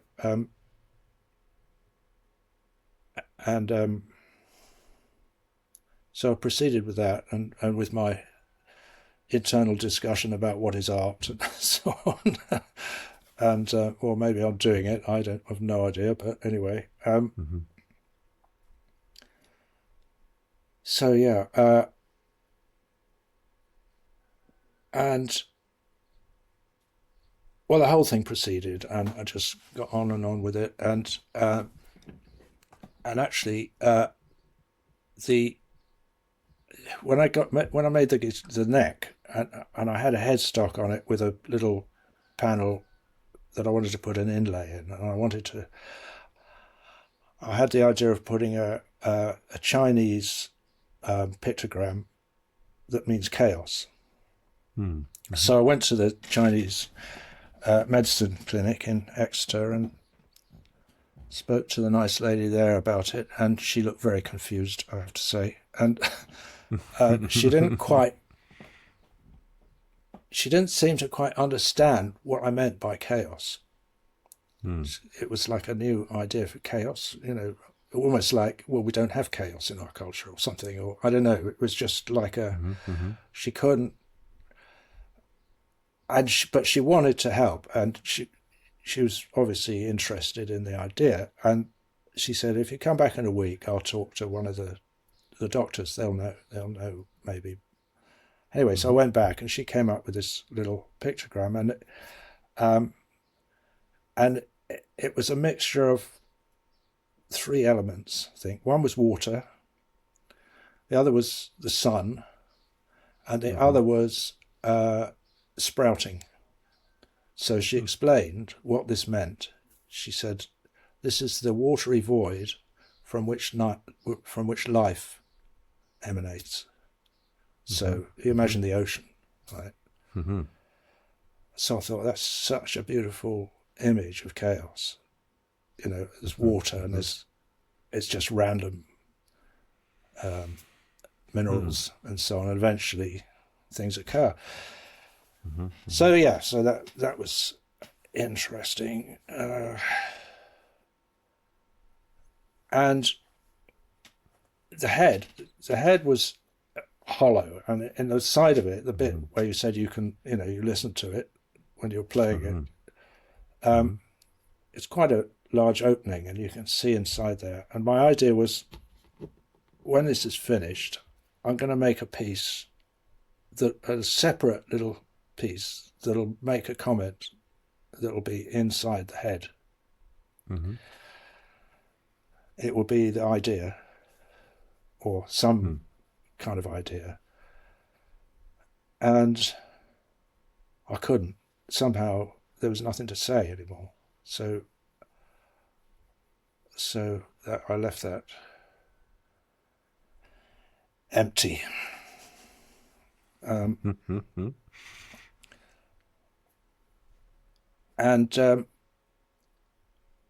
I wasn't sure about part of the quest, which was what is art. I mean, you could call it what you like, really. I came up with a rather cynical observation at one point that art is a construct by gallery owners for making money out of people who make things. But it's probably not very fair.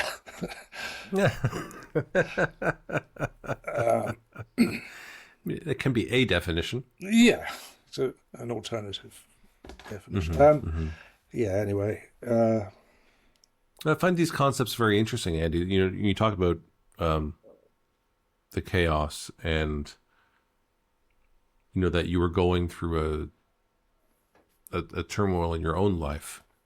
And what I'm curious to know is, was the making of the Mermaid during this tumultuous time, did it bring order to your chaos? Was it part of you processing and getting through that time? Oh, well, I think it's definitely part of the processing. I mean, it was part of my life, and it's what I did. So I think it didn't really directly resolve anything. In fact, it made certain things more difficult, even.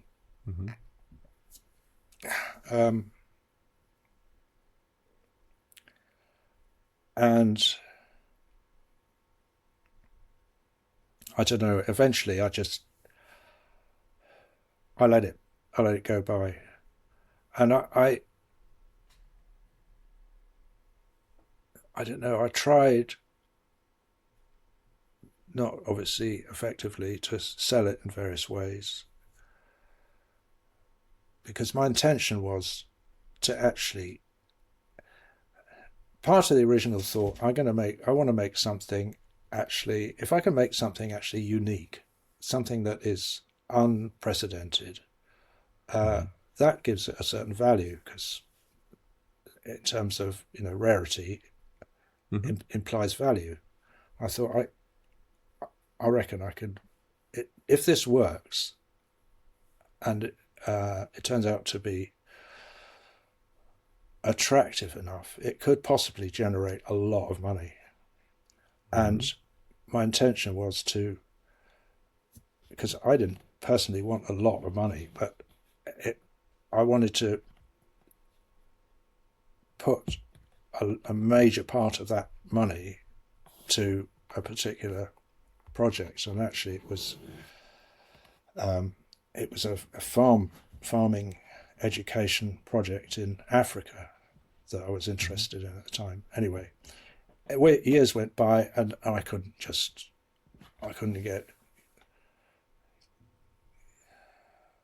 get it to sell. And eventually it sold. You know Rudy Bultz in Holland. Oh, Rudy, yeah. Yeah, he at the Fellowship of Acoustics. Yeah, he managed to find a customer for me, who was actually, ironically, one of my customers. Although not necessarily directly, but he had already had quite a few of my instruments. And it generated probably not quite the amount of money that it actually cost me to do it. So it kind of, and that actually happened after we'd moved to Portugal. And I had the guitar, I had the Mermaid in my possession all that time, sitting in the corner doing nothing really. And me trying to, on some levels, trying to ignore it and just move along. And anyway, I've found that many times. That's not an unusual story. It's part of why I have the career I have, and part of the reason I opened that art gallery that I mentioned earlier on is I had realized that so many people had made these really remarkable guitars. Yeah. That there wasn't an established market for. No one knew how to get it to a customer in the end. And they were sitting, like you said, in your workshop or in the closet, sort of waiting, hopefully to be sold one day. And so I created what was called Revolution Galleries to be, to have a way to show these types of instruments. And really, it's a clear line to what I do today. I've continued to do that. When someone makes something really remarkable and they don't know how to get it to market, often my name ends up coming up and they contact me to say, and a number of our friends in common met me exactly that way. In Portugal there, Michael and Tanya Spalt, had made a remarkable Art Nouveau collection that similarly was really special and but didn't quite know how to get to marketplace because there wasn't a market. And that's part of what the Boutique Guitar Showcase was designed to try and do, is to create a space where such remarkable ideas could be showcased and find people who would value them. I know. It's weird, isn't it, as to how the kind of the world in general, if there's such a concept, doesn't want remarkable, can't handle different. I did the same with the book I wrote years ago. And I had the same intention. I want to do something a bit, different than what everybody else does. And it was partly,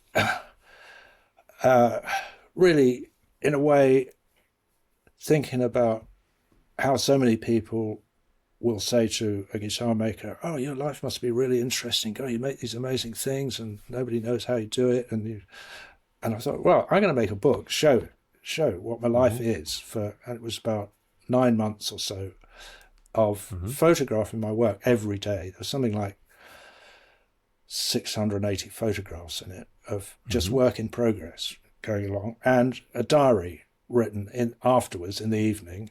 Just sat down and wrote whatever came to mind. Nothing designed or thought about really, just let it come.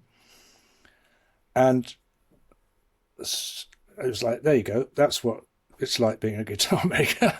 And anyway, so went through the whole thing, got it printed, got 1,000 copies made and everything. And I thought, oh, okay, right about now selling. I hadn't thought about that. So I went to visited a few of the big book retailers like Waterstones and so on. And you go in and you show that, you ask for the manager and you show them the thing, and they go, wow, this is really interesting. That's nice. I've never seen a book like this. Wow, this is really special. And I go, well, are you interested in stocking it? And they go, well, yeah, but hang on, wait a minute. So what category should we put it in? And they couldn't get their head around. It's not a diary, really, not a proper diary. It's not a craft book. It's just something they couldn't get their head around. They said no, they wouldn't buy it. So, in a way, that was the same with the Mermaid. Rather than say, right, what do people really want? What's established as something that people love to buy? A Rolex watch. Right, I'll make those. No, it's so. Yeah, I don't know. I find that really it's interesting about. It's just a comment about the world and about people. Really, they don't.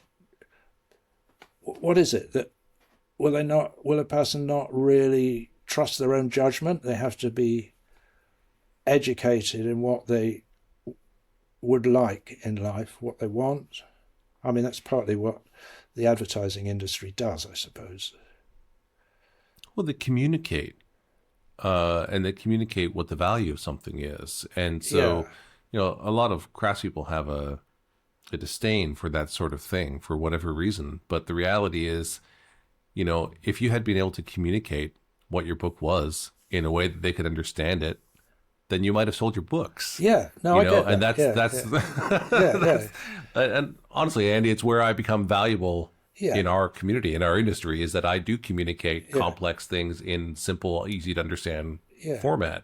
And I've actually ran an experiment last year, and I stopped. I abandoned the experiment. And that experiment was this, Andy. I asked guitar makers to tell me what their guitars were, what their brand was. And what I generally got was rambling for 10 or 15 minutes without any concise answer. And I even had some people say, shut the camera off. They can't tell me what it is they do. And I don't mean to belittle it or make fun of it. I just mean that is a different skill set, apparently. I know. than what it takes to create something, because all of them were selling. All of them are making wonderful. I didn't ask anybody a question like that who wasn't making a valid and wonderful product. Yeah. But for them to communicate it was a different skill set than it was for them to make it. I know. I mean, it's about USP, isn't it? One of the things. I mean, how often do you read a guitar maker's kind of statement, say on a website, where they, about or who I am and that kind of thing, and so many of them, it's the same kind of thing comes out. It's like, I make guitars of the highest possible quality and blah blah blah, all that kind of thing. And it's like, well, using only select materials. Yeah, and all that. You think, well, this is a given. Surely you don't even have to say it, do you? I mean, and it's like, well, I read this over and again, but what's special about you? Why would I want to buy your guitar? What's your unique selling point? Yeah. And you don't really see it. I don't know. Maybe I'm missing something, but no, you're not wrong. We're in the midst of a project right now. I mean, it's literally the Boutique Guitar Showcase website, but we've only historically included guitars that were on tour with us, because we photographed the guitars that are on tour, so we had the content to create the website. This is what's going to be on tour. This is what you can expect to see if you go to the show in New York or Amsterdam or wherever it's going to be. And so there was a practical reason for us photographing those particular instruments, but never the guitars from the NAMM show, because we didn't see them before we got to the show, and there are many, many guitar makers around the world that I have relationships with and who I enjoy their guitars, but for whatever reason, we just never were on tour or at NAMM. And I thought, I need to find a solution to still be able to show these guitars and talk about these guitars that doesn't involve having to send it on a tour. And so we've expanded the Boutique Guitar Showcase website to include just in general, unique world-class instruments, their makers and the culture around it. And so there are now guitars there that have never been on tour, you know, and have never been at the NAMM show. And part of that process for us is we go to the websites of all these guitar makers, and I see exactly what you just said over and over and over again. It's like you could just change the name and the pictures, but use the same text across so many different brands that they don't differentiate who they are. That you keep calling a USP, but for those who don't know, that's a unique selling proposition. What makes them unique? What makes them different? And so we're now building out pages for these brands individually without necessarily what they use. So we take the interviews, we take the biographies, we take articles, and we gather the information to help communicate what is unique about them. And I think in the end, frankly, we're going to have a lot more accurate information on what we do than you can find on most guitar makers' own web pages. Yeah. I mean, I sometimes wonder about where do my customers come from? Some of them are repeat customers. Well, that's obvious. You know, they obviously had satisfaction. You still have to find the origin, though. You know, you have to find you in the first place to repeat it. Yeah. So, I mean, in my case, partly, and there are some other makers, obviously, have the same advantage. We kind of started in the 70s, which was actually a time of renaissance, really, of handmade guitars, certainly in England. And so we were thin on the ground.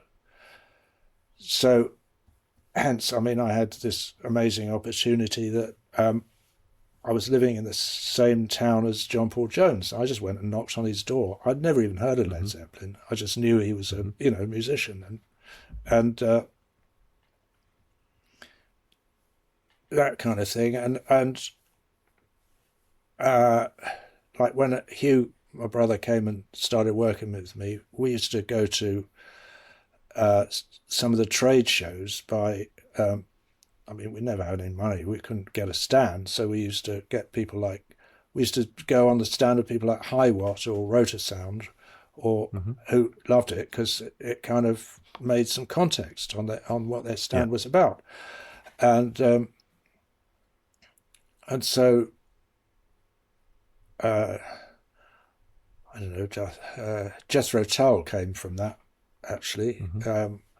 Ian was playing Martin guitars, largely, and he had some ideas. He wanted to have some specs changed. The neck, he wanted a different length of neck, because, well, he said, I use this particular guitar and I always have a caper on the second fret. Can you make me a guitar with a nut, you know, where the second fret would be? Oh, yeah, no problem. Martin wouldn't do it. So, yeah. So things like that, I was very lucky to meet those kind of things. And I sold a guitar to Mike Oldfield just after Tubular Bells became like a world smash. And that, through no effort of mine at all, it was like my original guitar making mentor in London was working for a magazine called Acoustic Music, I think. And he phoned me up and said, "Oh, we're doing we've got a project on with Mike Oldfield. We're going to give him 10 guitars to review. And then we're having an auction, not an auction, a raffle kind of prize. That the winner will get his Martin D18.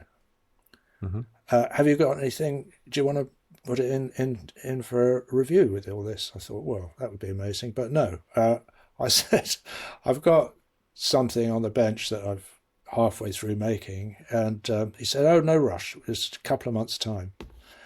And actually, it was a guitar that it was at a point where I'd been a bit of a smart ass about how clever I was, and I was making guitars of my own design and so on.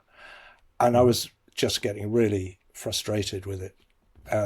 And I thought, no, I've got to go back to the roots, the classic, and I've got to go back and make my second guitar I made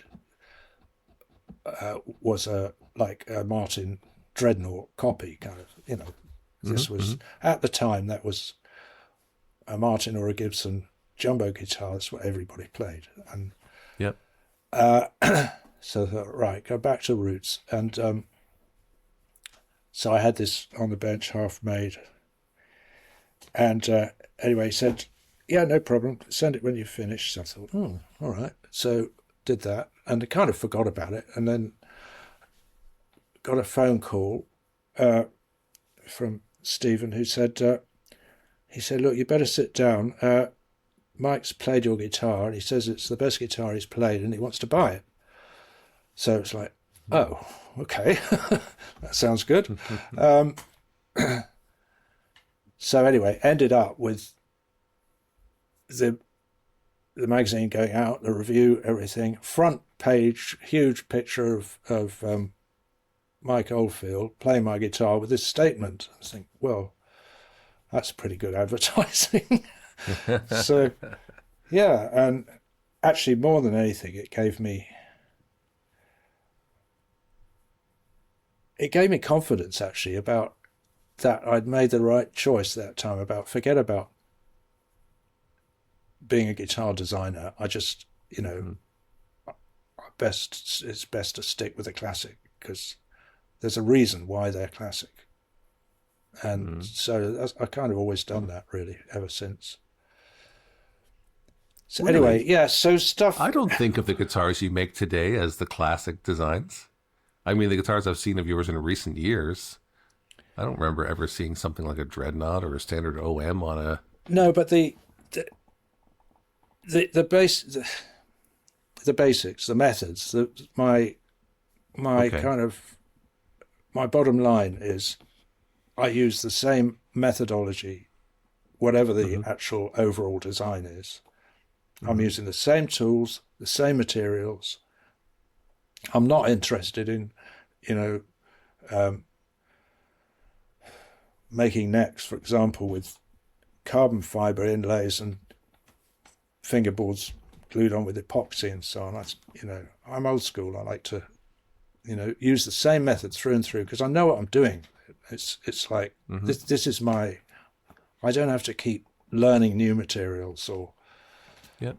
it's my home ground. And so, Yeah, that's fair. Yeah. There's many ways to distinguish yourself, but there's also baselines. So one of the questions I'm always wrestling through a particular topic, and right now, you talk about using the same tried and true methods. One of the things that I'm asking people about right now, or curious to know their impressions of, is guitar strings.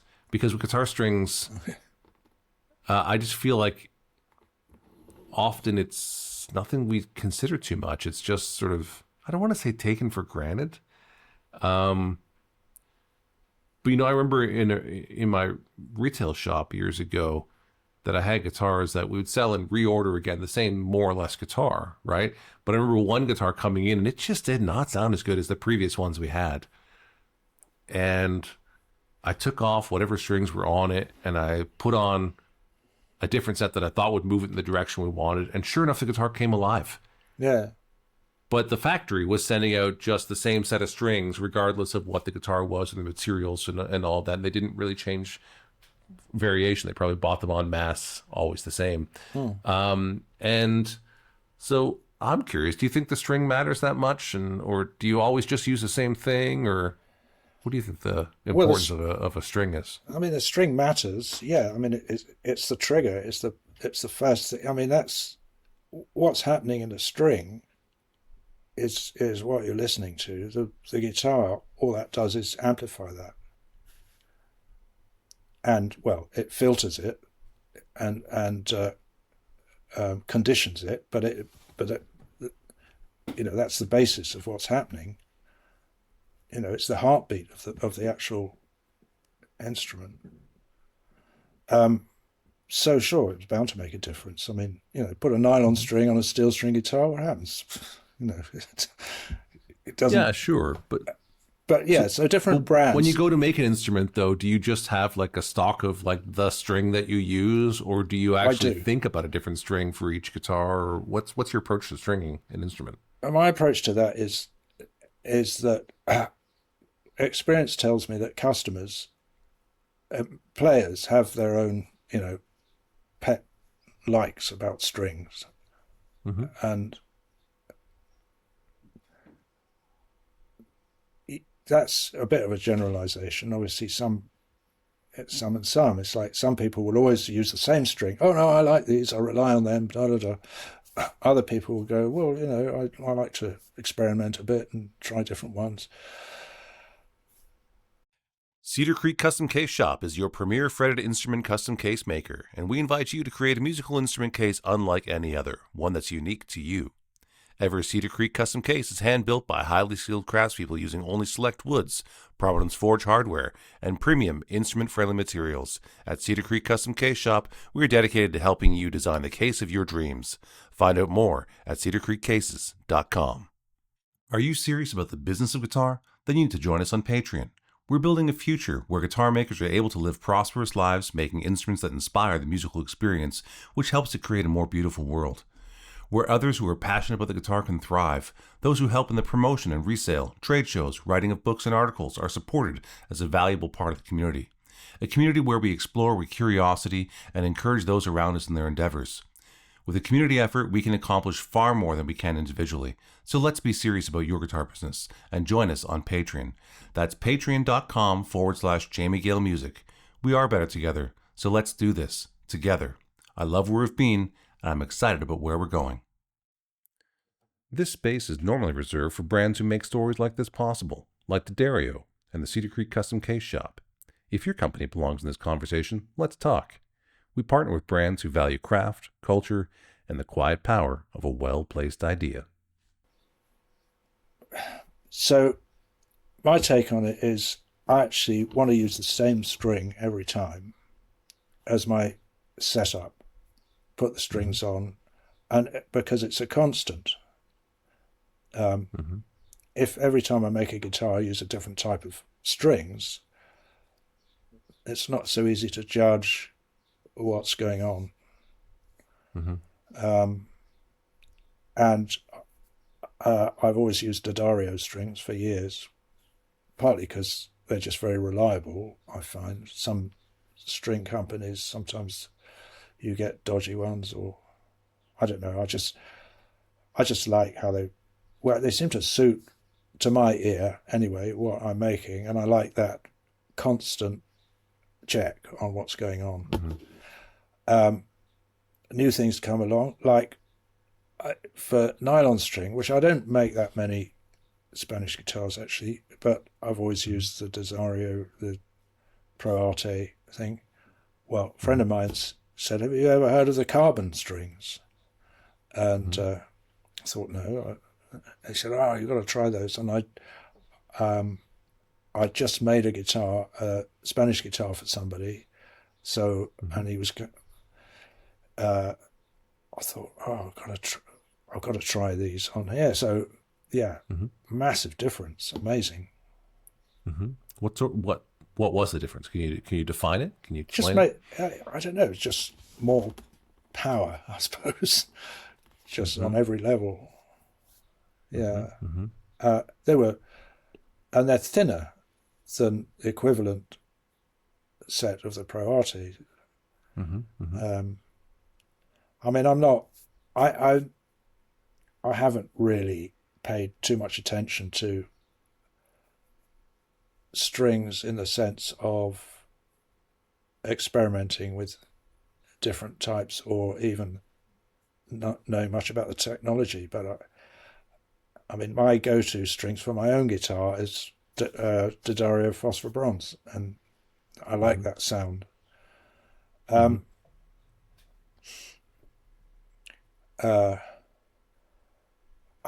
the years, I mean, I noticed things. I mean, there was a company, an American company, I think they were called JD strings or JR or something.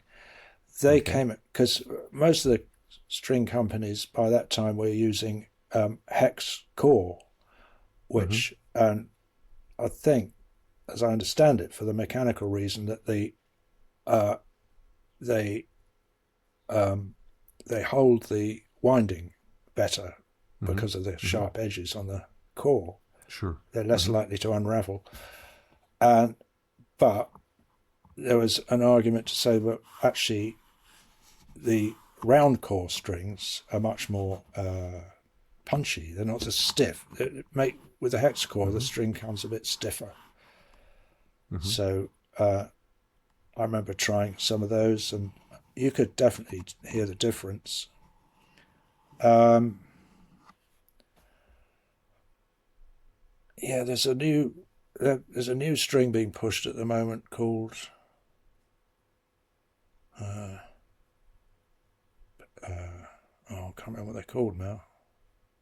Where are they from? Do you know? I think they're American. String Joy? Yeah, that's it. Yeah. I haven't tried them. Have you tried those? I haven't tried them yet, no, but I've seen people talking about them. Yeah.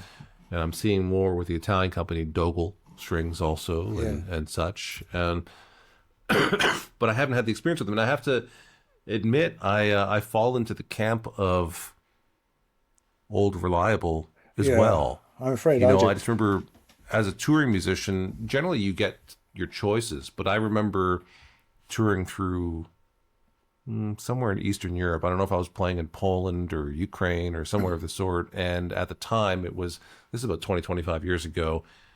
And music stores were, the economies were much lower in those countries 20 years ago than they are today. Yeah. And so you didn't always get a choice. You ended up with the string in stock, whether it was a D. Markley or an Ernie Ball or whatever it happened to be. Black Diamond or something.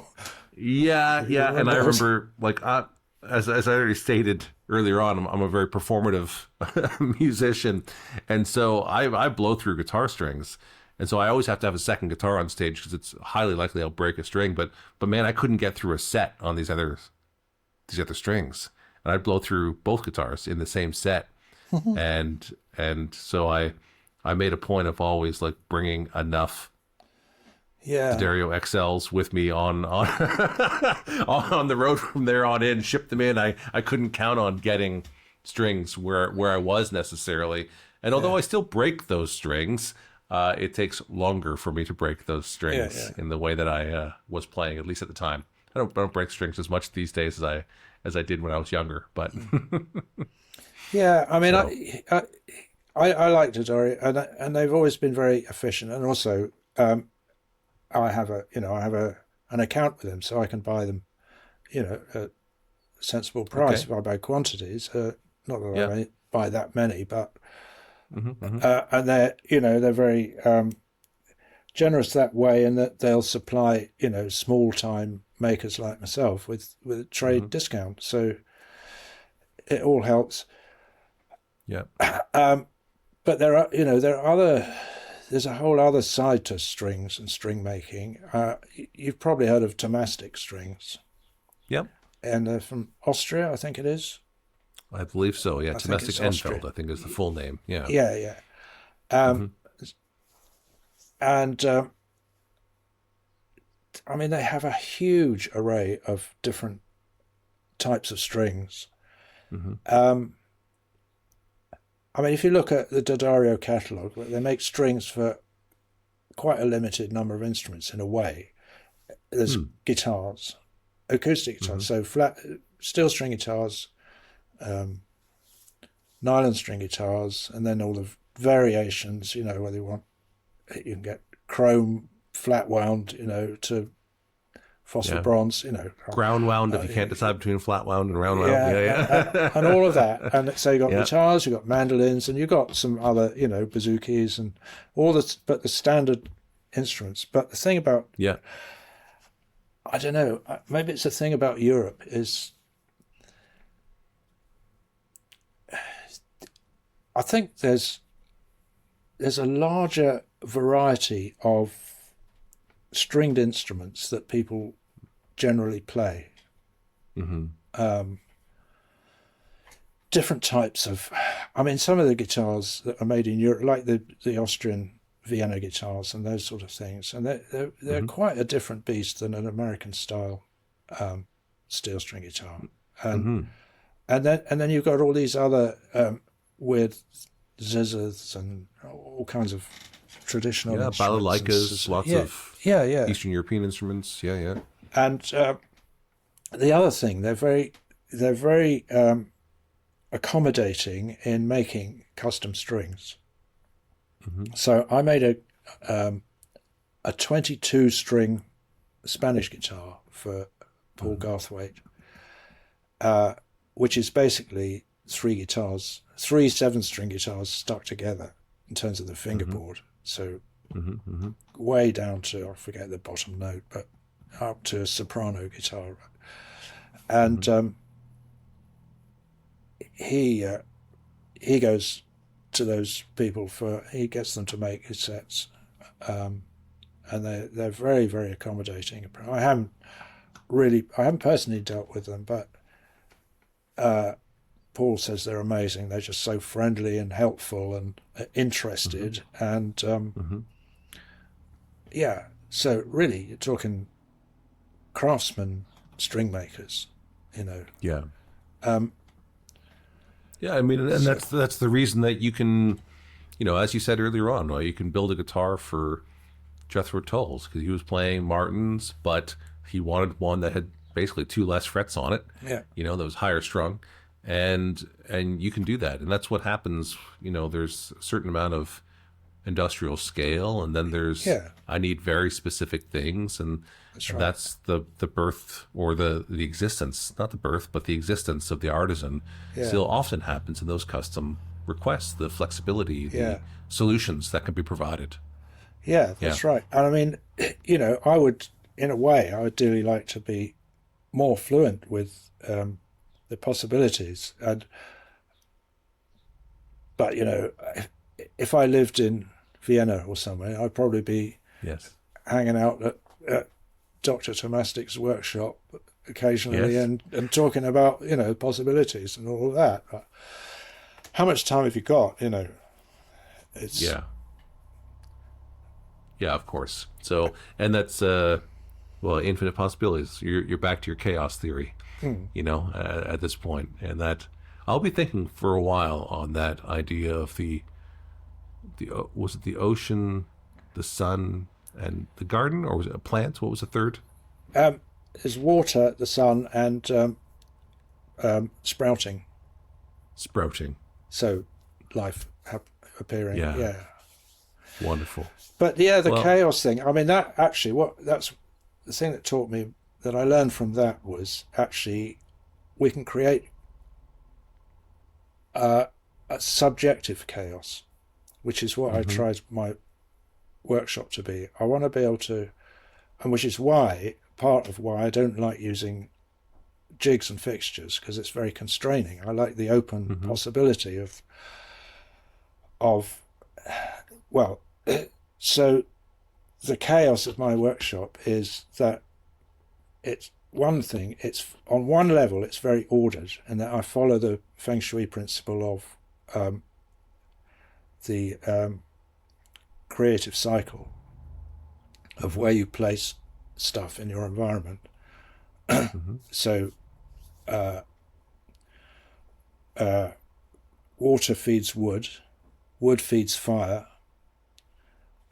fire produces earth, ash basically, and from which comes metal, which actually is considered a liquid, so that goes back to water. And if things are in that cycle, it's creative, they all feed each other. But say you put the water next to the fire, puts the fire out, and boils the water, puts the water out. And what? And boils the water. Well, it turns it into steam. Exactly. So so it's I mean, how I see all of that, it's just simple kind of psychology, really, on the level that you like to decorate your home in a way that makes you feel comfortable. You choose colours for the walls or something, where you're comfortable. It's not aggressive. It's not fighting you. So it's kind of just a bit more kind of involved than that amount of simplicity. But really, that's what it is, and it's symbolic, which also, is just psychology, really. Like, you put an umbrella by the door. You always leave an umbrella by the door, and you don't get burgled. Because Okay. because it's an icon that suggests protection, so you don't forget to lock the door when you go out. It's pretty simple, really, and so that's the basis of it. That's the making the workshop arranged in that way, so that there's no aggression in it. And then all I have in my workshop is only things that somehow contribute to the possibility of making any kind of stringed instrument, with nothing too defined or dedicated to only allowing for a particular thing. So that's chaos. Then that's my chaos that I like to work in. So it gives me the opposite. If somebody comes along and says, "Oh, I want a guitar with two necks facing in opposite directions," yeah, no problem. Okay, I might have to move the bench a bit, but Yeah. It's interesting, this idea of chaos, and I mean, you have a defined chaos. It's a very organized chaos. The only thing in there are things that could result in that you intend to result in a musical instrument. Yeah. Recently I held 3 days of a discussion, a symposium here in the area with a number of guitar makers, and I started the discussions by defining the terms of what we were talking about, the dictorial definition. And you talked about this earlier on, but your dictionary said this. So the dictorial definition of the terms that we're there to talk about. But before we did that, I said, let's define definition. Yes.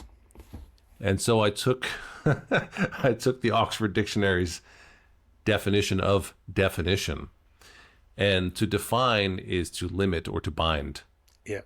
You have to bind things to a particular concept or idea. You have to limit what is, what isn't, And what was fascinating is to see a number of these guitar makers who are, the creative sorts that I'm typically known to work with, are kind of white space thinkers. Yeah. And they got a little squidgy when we talked about limiting and defining. Don't put me in a box. They didn't say that, but you could see mentally they were struggling with the idea of, wait a second, you want to limit our conversation? So no, we need to limit the conversation. We need to come onto the same narrative so that we all clearly understand what we're talking about, what the goal is here. And so it's interesting to hear you talk about. So let me try and make clear what I'm saying now. So I have noticed amongst a number of creators that they maintain a certain amount of chaos in their life, which is a funny concept, to maintain chaos. But they're maintaining a certain amount of chaos in their life because they don't want the feeling of being too defined or confound, like to be confined, to be bound. Yeah. And so it's this interesting tension that exists between the chaos and order. Yeah, exactly. Yeah. Definition. Yeah. I try and think more about distinction than definition, which is, I mean, definition implies you want to describe what a certain thing is. So what we're really trying to achieve is a distinction about to communicate what a thing is as opposed to what it isn't. Yeah, I mean, they're both kind of two sides of the same coin. I mean, when a customer tells you they want a mandolin, you cannot present them with an ukulele. No. And say, no, this is my definition of a mandolin. Generally, we have to agree on the terms of what a mandolin is versus a ukulele, and what what is the distinction between mandolin and ukulele? Because they do have a lot in common. Yeah. But I mean, that whole area it's very. I've got more and more interest in it lately, and trying to read people who are talking about all this. It's about language and how we use language, because there's so much, especially with when we're trying to follow the news and what's going on in the world. There's so much misinformation created by either deliberate or sloppy misuse of language. Yeah, just general ignorance. I mean, the obvious way you see it obviously is in newspaper headlines. How an event is presented. So you could say, so and so was run over by a vehicle and unfortunately died. Or you could say, so-and-so person was driving a vehicle and run over a person who unfortunately died. Well, it's two different stories altogether. And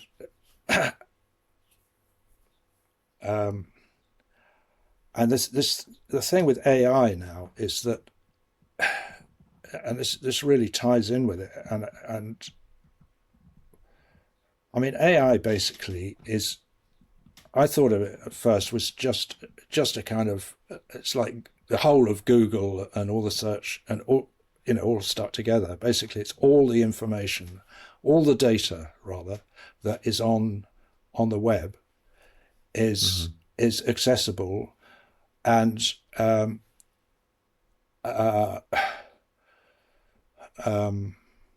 kind of manageable or usable to answer various questions or solve various problems. Well, that's great. You think, oh, that's wonderful, amazing. We can get, clear answers about everything. Well, actually, no, because I have no idea how you could define this or put a measure on it, but how much misinformation is in data on the web? How many lies, how many, false stories that is going to be that AI can. And so in a way, if we're going to use the web in that way, we have to be careful what we put into it. Otherwise, we still have to have critical thinking. You're just going to get to be able to distinguish ourselves. Yeah. So yeah, exactly. We have to think about how if we're going to put some data on the internet that we're going to that we want to be part of solutions, if you like. We want to make sure that we're not spoiling it. We're not, polluting it. Yes. Otherwise, because how does it know? How's it? It's just like, oh, it's data, right? That says that, so that goes with that. Well, there are ways to filter it. So, I mean, what you're talking about in this iteration of AI is large language models, but that's not the only type of artificial intelligence, and it's the beginning of where we are. I mean, I talk quite a bit with people who are deeply involved in artificial intelligence. I've interviewed a number of them on this podcast. But we're moving from artificial intelligence to a general intelligence and then a super intelligence of sorts, with a singularity is where everyone is trying to move towards. And there are great limitations to the large language models, and what you're talking about is part of it. But even within that, so there's a program called Perplexity, and Perplexity draws from all of the known large language models, but it gives you the ability to say, I want this information, I'm looking for this, but only use academic peer-reviewed sources. Okay, yeah, right. So you can define, say, I'm looking for the best iteration of trusted resource that I can get. And then it's the reason that we still build websites is, you can just go to Google and you can put in boutique guitar, you can put in luxury guitar, unique guitar, whatever it is. You get all sorts of crap you don't want to see. But, we know that there's a certain amount of people who say, well, Jamie curates an interesting selection, and Jamie's the one who's defining it. And I may or may not like what Jamie's definition is, but at least I can understand what Jamie's definition is. He calls it a unique world-class instrument that's contributing to the conversation of the guitar. That's something that at least filters out a lot of what I don't want to see. And so, you bring up a very important point about not just putting a bunch of crap out into the system. Be careful with what you say. What I'm finding with many people, and particularly young people, and I'm going to say particularly liberally minded young people specifically, is because there's this whole feeling of don't define me. I can be anything I want to be. There's also a real strong rejection of the system to a certain extent. And so I had a conversation with a young, I think she was 17 years old. She's very intelligent, smart. But I talked about, my own children, and I have grandchildren now, to the point where we talked about, I said, you want them to grow up to be, good productive members of society, who add value to the community and the system. And she said, why do we have to be productive? All this capitalism, why do we have to produce? I said, well, what do you mean? She says, well, why productive? And I said, well, what does productive mean? And she gave me this capitalist version of productivity, which I don't actually have a problem with, but she has a problem with. I said, what do you want? And she told me, like world peace, a good environment. I said, well, how are you going to achieve that without being productive? So what do you? So what are you going to do about it? You can't just say you want world peace. Do you intend to do something about it? Yes. Well, your actions and what they produce, you're hoping to produce peace. Yeah. So you have to. Yeah. And, so what you have to find is people have made a war on words. I just want to bring it back to your point. No, that's right. Yeah. These people have made a war on words, and they're trying to change the definition of all of the words. It's like, no. This is. You want to produce something. I mean, you want to produce. Yeah. You're taking this drink of water because you're too dry, and you want to produce a healthy ecosystem in your body. Exactly. That's production. So we're not using enough words. So we're. Yes. You say, if you say, I want them to be productive. Well, then you have to say, well. I want them to be productive in this, that, or the other sphere. Or maybe you can find a word that actually you can dodge the productive word and find actually what they're really trying to say. If your young friend is saying, I want to produce world peace, well, it's a bit of a clumsy expression, and it doesn't... or they want to raise their children to produce world peace. Really, what you're saying is you want to teach your children to behave peacefully. Really, that's what you're saying, isn't it? To behave with kindness and with what love. I'm saying. Yeah. But she's taking issue with why they have to produce anything at all. Why do we have to do anything? And there's a certain amount of, because we're interconnected. And if you're not doing anything, then you're freeloading. And what it means by freeloading means you're taking energy from everybody else because you choose not to be productive. Yeah. And that's problematic because you're not isolated. You're part of a community. You're part of a society. We're all part of the social contract. And so it's fascinating to see people taking, a war on internally on these words. And so I spent some time with her and I said, you need to deal with this issue with your problem with the word productive because it's going to really be problematic for you in your life. So you need to resolve your relationship with the word productive. And I would strongly encourage that You know, Andy, when something bothers you, and when something bothers me, we deal with it.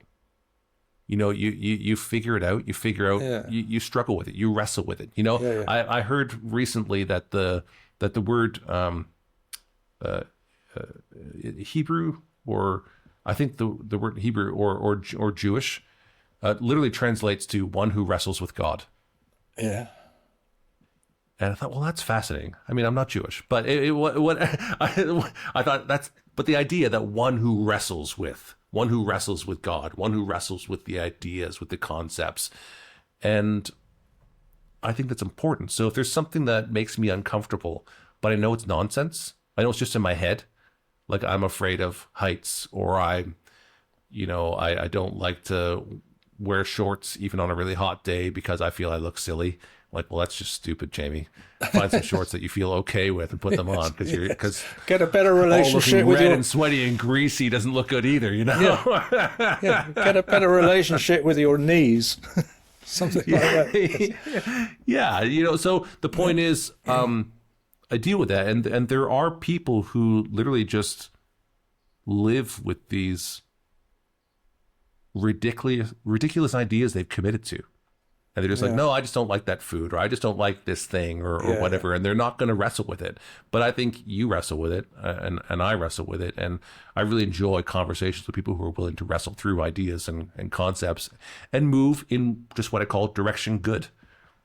You know, we're pointed at a destination that we think is somehow better, and we're willing to do the work to make a better life for us and our families and our society and our...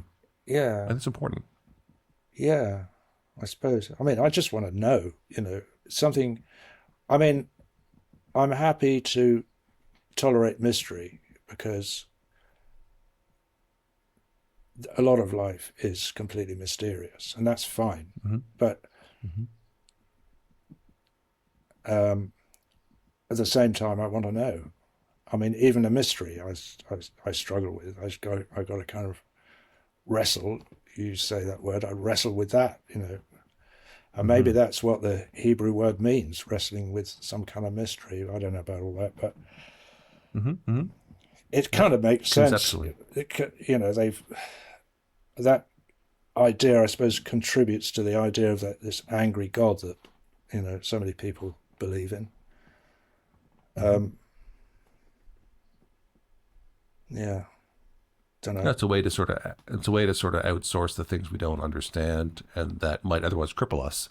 That's probably useful to a certain extent, evolutionarily speaking, to be able to sort of outsource the idea that this was out of my control, and that there, you know, it helps you sleep at night, probably a little bit. Well, don't know about that, but... Yeah. Well, anyway, Andy, I feel like you and I could talk for a very long time, for days on end, and we probably never could have days on end. Would you like to stay for lunch? I would love to, or maybe you can join me. There's a lovely tagliatelle ragu just across the street here. Okay. Where are you again? Did you say? Where are you? Tuscany. Tuscany. I'm between Florence and Pisa in Tuscany. Yeah. Beautiful country, Italy. It is. It is. Yeah. So I always think no wonder the Renaissance occurred in Italy. Probably it kind of almost couldn't not occur in Italy. Yeah. It is a remarkable place, and the two are definitely intertwined. So it's beautiful. But that's another topic for another day. Yep. So Andy, thank you so much for being on Life with Strings Attached. No, before I wrap up the show, I always throw it back to the guests to say, is there a topic or a point that you were hoping that we would discuss today that I failed to mention? Probably millions, but I'll have to get back to you on that one. This is your chance to bring up one if you want. Okay, well, yeah. You can also say no.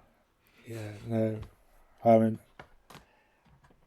yeah, or maybe I guess I try to explain in some ways that I basically try to improvise my life or I have to, because I can't be that organized. So I think our next topic would be some improvisation of what we've already talked about, and Indeed. ongoing. We'll, yes. No doubt we shall talk again, either on screen or not, one way or the other. Yes, Jamie. I'm sure, between two professionally curious people. Yeah.